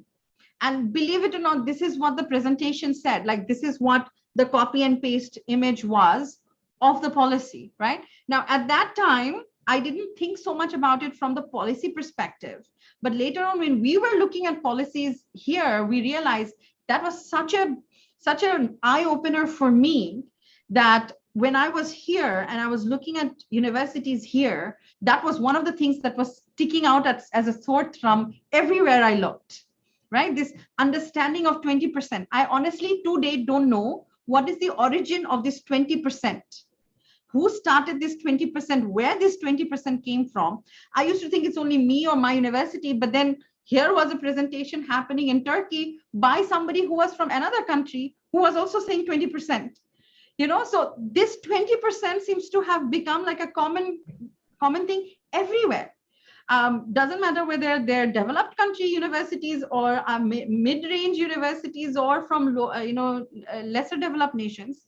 This 20% seems to be a standard part of conversation, right? So yes, I think some regions are more aware, like Australia has really taken the lead. Since their 2015 scandal happened, generally speaking, globally, if you look at the whole world, Australia has really taken the lead, but also because of Tracy Britack, who was like the mother of academic integrity. Unfortunately, she left us last year, but she kind of drove that dialogue and conversation and research in Australia, that most of the, a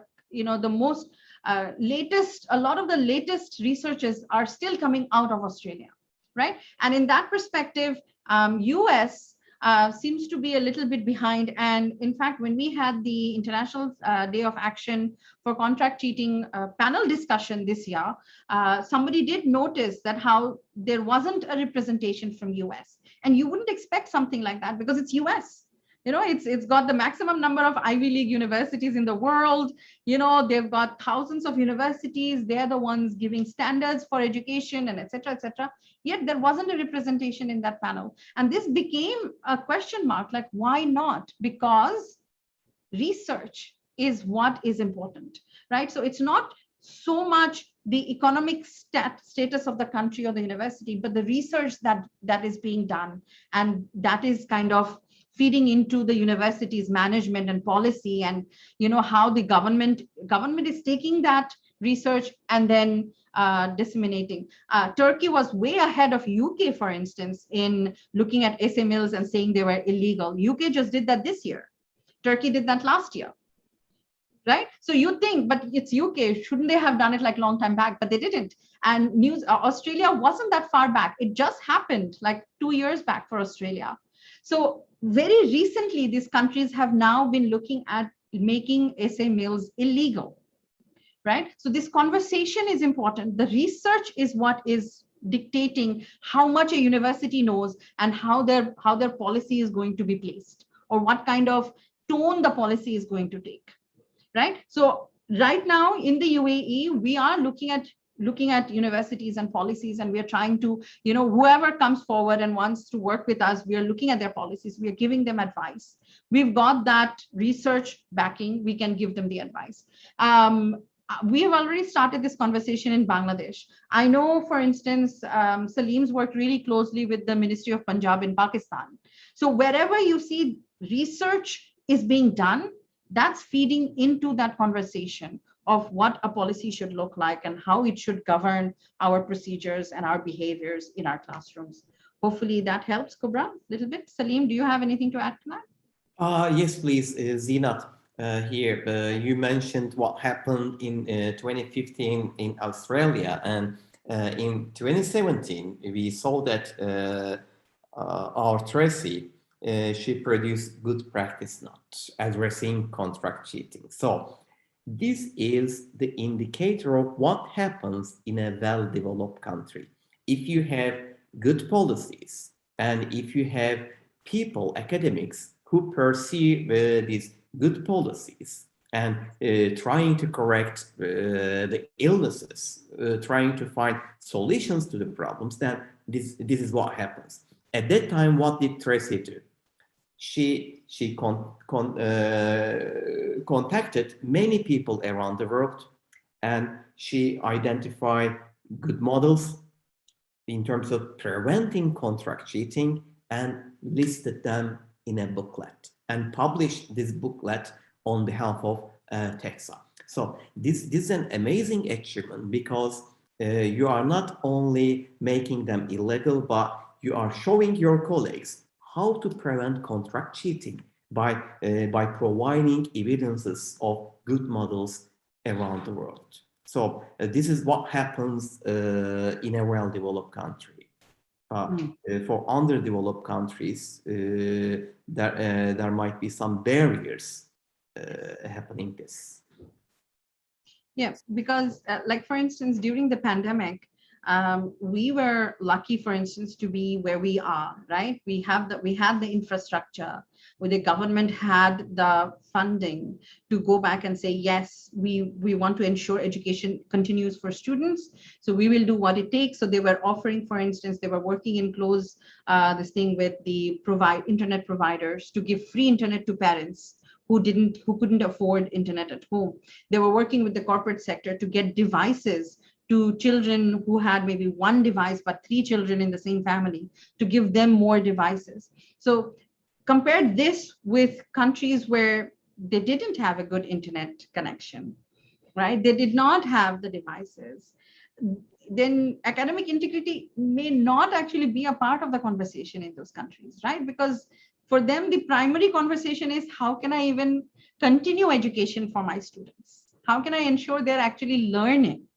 And I know, for instance, in my country, in India, because the internet was an issue and teaching online was an issue, what they started doing was the national television.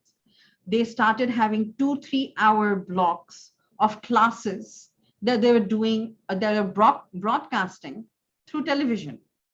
So obviously they're not thinking of assessments. They're not thinking of the learning outcomes. They're only thinking, how can I ensure my students are at least sitting in front of the TV and listening to the lessons, right? So that it's not a 18-month gap, but rather, okay, something better than nothing. So for sure, I think the infrastructure helps.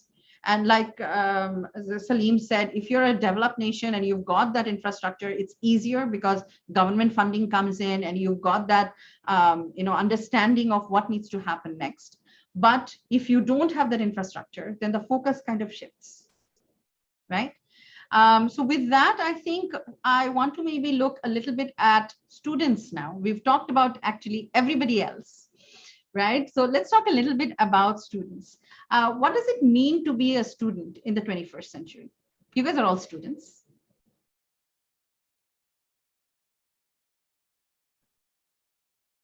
And you teach students, so you should be able to answer this question. What does it mean to be a student in the 21st century?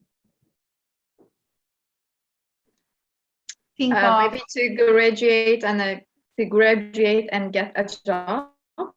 Maybe. Okay, all right, fine. To regurgitate and get a job, all right. Anybody else? Relationships between friends, communication. Maybe. Relationship with friends and peers and communication. So social media becomes a big part of a student's life. Okay, who else? What else? Sleeping, traveling, right? And what about intellectuality? Okay, what do you mean by that? So it's not the education only, not like the academic education. Through communication and network, you build an intellectual capacity. Okay, good.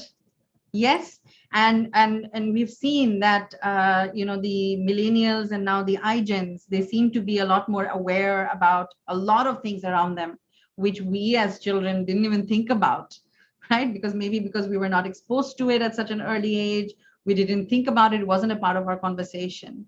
So there is definitely a lot that goes into a student's life, right? And as academics, then we need to really take that into consideration, because it's not just about, okay, I need to uphold the integrity of my subject and my assessments and ensure my students are learning.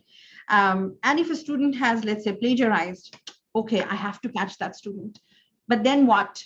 We need to understand why students are doing what they're doing in our classrooms, right? It's not just the contextual factors that we've just talked about, but it could be a lot of these factors that have to do with the student and the student's life.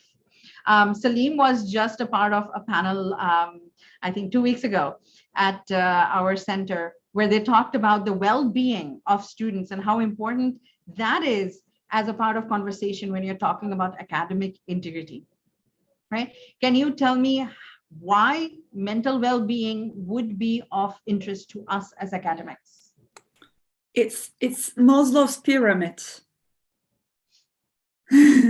So if you are not feeling well, if you are not fed enough, if you are lack of your basic needs, if they are not met, then you don't have any other chance. You can't think about of anything else.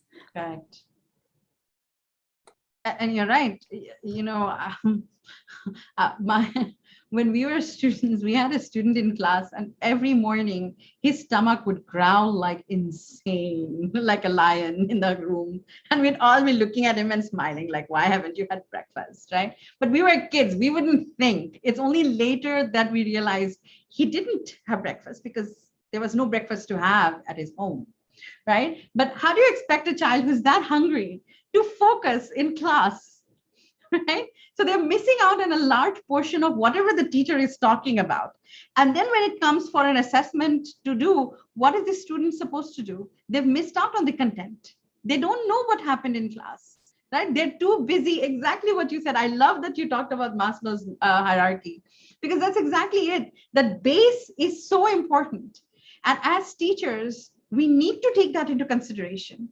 even in higher education, where we are saying, yes, students, you guys are grown up and you're adults and you're matured and you have to be responsible, you have to be accountable. Of course they do, but we have to teach them that, because they're probably not getting that experience anyways at home, right? So they're probably being treated as adults, as grown-ups, as accountable individuals in our classrooms for the first time. So who's teaching them how to do it? We're just throwing at them, okay, this is it, it's your responsible. You're not in school anymore. We will not spoon feed you. We're not going to follow you around to ensure you're attending class and reading up on everything. But they're probably not. Why aren't they is something that we don't always ask, right? And when you do ask, you will realize the kind of factors that actually impact students. You have external factors that have nothing to do with your class or your subject. You might have parents' attitude, right? Where a parent is telling them, I don't care, you better bring me this grade. Now, if the child is not good at something, they're not good at something. They might be really good in English, but really bad in math, right? They might be really good in math, but really bad in physics. But if the parent is saying, I don't care, I only need to see the mark, otherwise I will stop paying for your education, what happens to that child? They're in a hard place again, right? If I can't get the marks my parent wants, then my parent is going to stop my education. I don't understand the concept. I don't understand the subject. My teacher is horrible, is not listening to me. What is my alternative?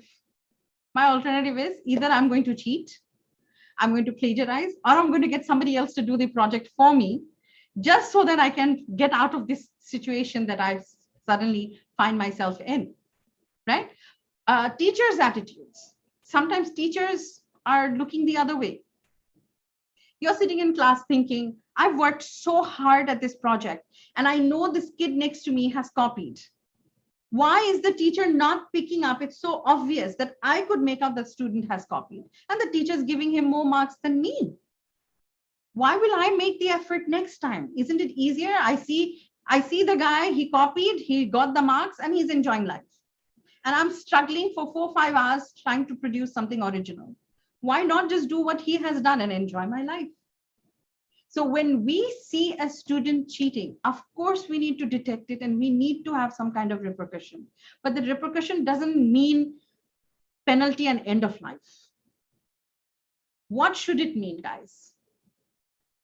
If you come across a student who has cheated, what does that mean? How would you handle that for your students? I think first of all, we need to have a standard. I mean, if we know that somebody is cheating, the action that I take would need to be same for the other student as well. Yeah, okay. Anybody else?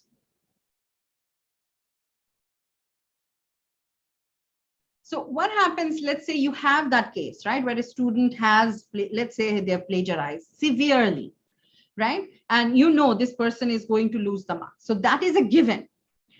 But how do you handle that? Do you just bring the student in, slap in the wrist, you're going to get a 0 for this assignment, bye-bye? Is that what we do? Is that what we should do? Or is there nothing else to do but this? May I? Yes, yes.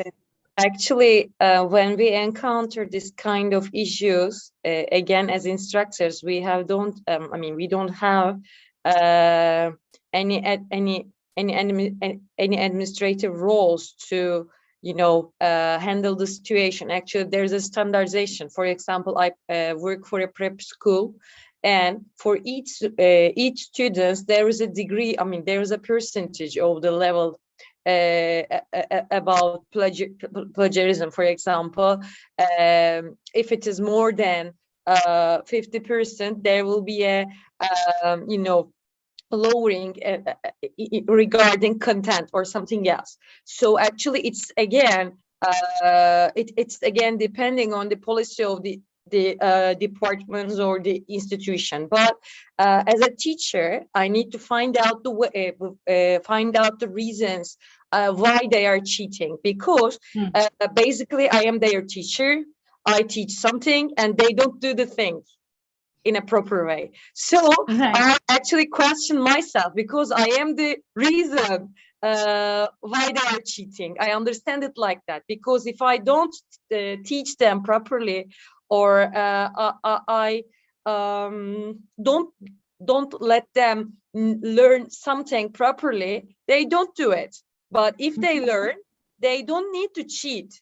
I mean, when they aware of their situation, they are aware of their situation, or when they are aware of what they know, they try to do something. So it is like interaction in the class.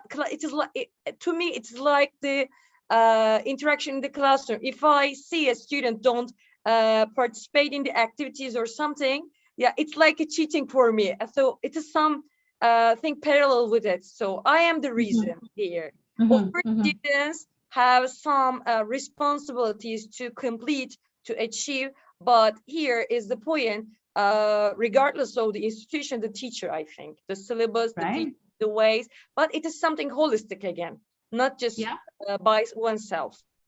I really like that answer. I think Salim, you wanted to say something. Yes.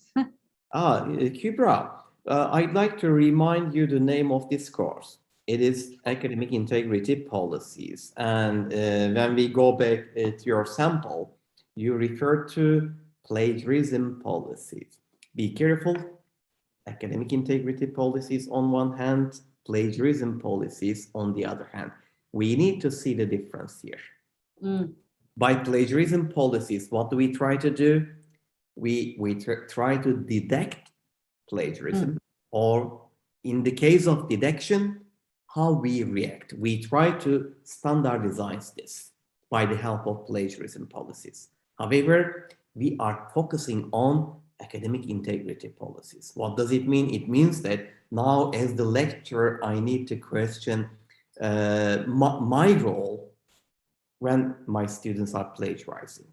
So we need to see the big picture here, and we need to have a pedagogical stance in the prevention of plagiarism, or in the prevention of any academic misconduct. Indeed, our priority should not be on the academic misconduct types. Instead, we need to find ways to promote academic integrity. That is the difference. It is good to have plagiarism policy as a starting point, but we need to find ways how to turn these plagiarism policies into academic integrity policies. Okay. And Kubra, you have to say something. Yeah, Hocam, you mean the proactive ones, right? As I remember, proactive. Pedagogical ones, yes. So, okay, thank you. Right. So you see what we are talking about? Yes, Sultana. I think you asked us what would you do in case of any academic misconduct. Right. And to me, it happens, all of us actually, in a like little amount, something really serious and or not. So my first reaction is just to think about it. Why? So what's wrong? Is it on my side, on my part, or the students, or the institution, or all of us, or what is it? What is the problem? What is the source of it? Yes. Why? I always start with this. And if I see that it's not a problem because of me, okay, big relief.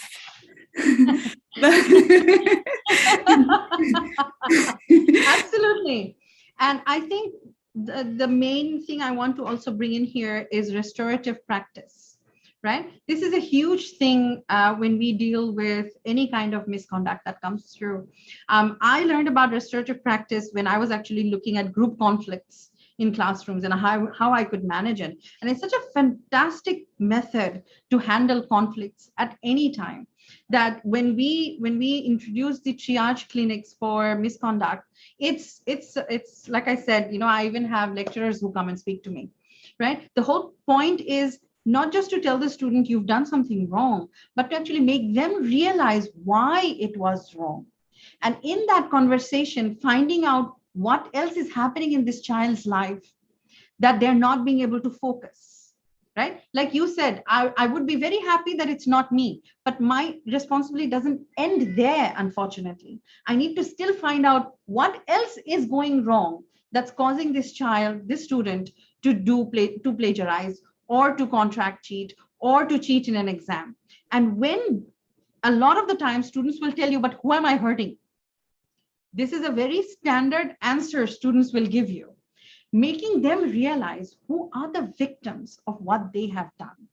And the fact that they themselves are the first victim, when you make them realize they're losing out, that's when that, the bulb kind of goes on in their heads, that this is detrimental to me more than anybody else.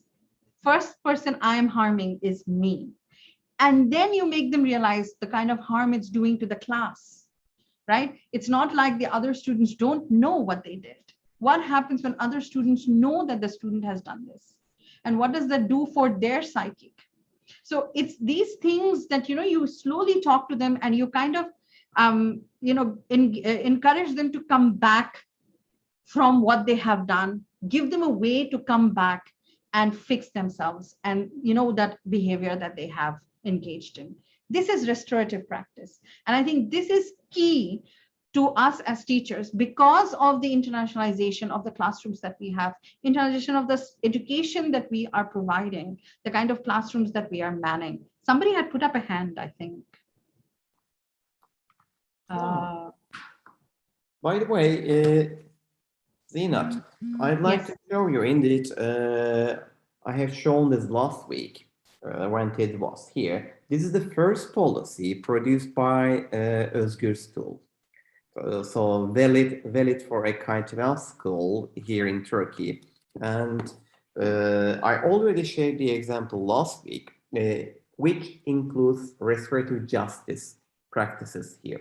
So the students, if they check this policy carefully, they will realize the measures regarding restorative justice here. But it's very important in terms of pedagogical purposes. It's very important to include it in our policies, to give them opportunities to avoid from malpractice and to develop their skills. Yeah, because it's not enough to say, okay, we have a learning module. So you've been caught cheating, you need to go do the module.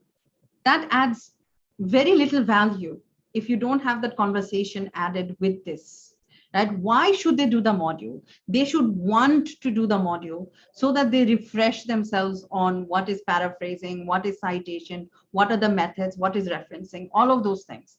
If they don't understand why they're doing that learning module on academic integrity, it's not really doing its purpose, because at the end of the day, it's just click, click, click, try and get the answer right. It's an MCQ. Oh, I didn't get it right. Refresh, try again. Okay, I got it right. I'm done with the module. I haven't really learned much. But if I bought into why I should do this again, because it will help me, I was the victim. I want to not be a victim next time. Then I will focus on the module. I will read it carefully. I will genuinely try to get the answers and be really upset, like, oh, why did I still get that wrong? And I actually have students try and then come back to me. They're saying, I did it and I got the answer wrong. I was like, did you try again? They said, no, because I wanted to know why I'm getting it wrong, because I thought I understood the concept. Now, then we know our system is working. This child didn't just do trial and error, MCQ, or done. He got it wrong, came back, clarified, went back and tried the test again. And then they got the answer right. That means they understood what that paraphrasing question was or what that integrity value was, right? So this restorative part is very, very important as a part of this conversation that we have about students and student cheating. And what do we do when we have students who have engaged, we think have engaged in some kind of misconduct?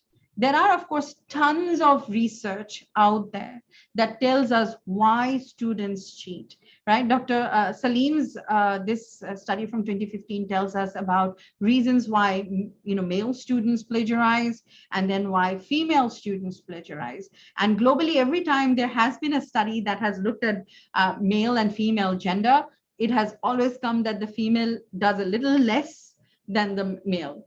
It's a very common this thing, and even I think in the last conference that I participated in, we had a similar study where the conversation was that the girls seem to be more attached to their values, and that's why the tendency to do the misconduct is a little less, not a vast difference, little bit less than the boys. But again, that doesn't mean we generalize and say, oh yeah, okay, so I know all the girls in my class are not going to cheat and all the boys in my class are going to cheat. The moment I say something like that, something drastic has gone wrong in me and the way I'm going to handle my class, right? So the idea is not to just use these as boxes or check boxes. Idea is to understand the depth of each of these factors. And there's so much that goes into behind each of these factors. Age is such a factor. You might end up having somebody who is a lot older than everybody else in class. You might have somebody who is a lot younger than everybody else in class. And that could be a factor why they're tending towards not connecting with you, not connecting with their peers or the content, and they're cheating in class instead. So all of these are factors, but they should not be taken at face value. Right. So I think with that, we are at the end of our talk for today. I'm hoping what you take back is that, when we think about academic integrity and academic integrity standards, there's a whole lot that is out there that is constantly impacting us, these contextual factors that we call it. From technology to the way the essay mills have mushroomed and become smart and savvy in the way they market themselves to students, to, of course, the whole idea of commercialization of higher education. I think all of this has a role to play in the way we look at academic integrity. And with, of course, Dr. Tracy's comment, I will end my talk here and open up for any questions. Salim? Well, thank you, Zeenath. It was an amazing session for all of us. And I'm sure our students are more familiar with the topic. They have quite a lot to think today, considering the prevention of academic misconduct. We know it very well that we shouldn't take only one factor into consideration. I mean, if we simply focus on students, then it means that we are doing it wrong. First of all, if we detect any academic misconduct, before blaming our students, we need to check what we are doing. Indeed, in the previous weeks, I already presented my own experiences in my writing classes to my students. It was more than 10 years ago when I learned that 2/3 of my students were plagiarizing in my writing classes. So it means that I was not doing it well enough. So it was an opportunity for me to revise my course content, to check my curriculum, what I was doing and what I need to do further. It means that I need to have some more contact with my students to learn about the reasons why they are plagiarizing, and to learn about the reasons why they are hesitating to write their own sentences, so that I can improve my own method in my classes. So indeed, academic misconduct will happen anytime, anywhere. We won't prevent it completely. The important thing, how we react, what we do in the case of academic misconduct. As a teacher, it is an option for you just to disregard it. But how will you feel if you disregard academic misconduct? If you are, as a teacher, encouraging your students to maintain their misconducts in the future, how would you feel? then this should be the question. And I'd like to thank you a lot, Zeenath, for joining us today here as an academic who studied cheating in her thesis. You contributed significantly to this session, and we are proud to have you here in this session. Let me ask for final comments if there are any from our students. Any final contribution? Okay, it's been more than 2 hours, so I know. I believe Zeenath, they realize that we are workaholics, so We could go on, by the way. they want to keep their silence here, they want to say goodbye, I believe. Yes, thank you so much, Salim, for this opportunity, and to the students. You guys were very, very engaging class, and like Salim said, 2 hours is not a joke. So thank you so much for your attention and for your feedback, and I hope this lesson was fruitful to you guys as well. It was Absolutely. definitely. Thank you very much. Thank you Thank all. you. Please take good Thank care. you. Thank you so Bye-bye. much. Thank you. Bye.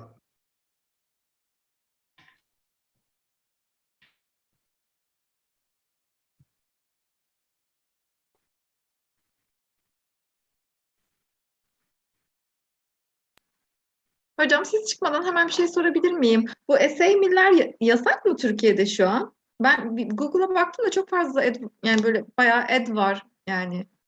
Bir saniye şu yayını sonlandırayım. Yeah,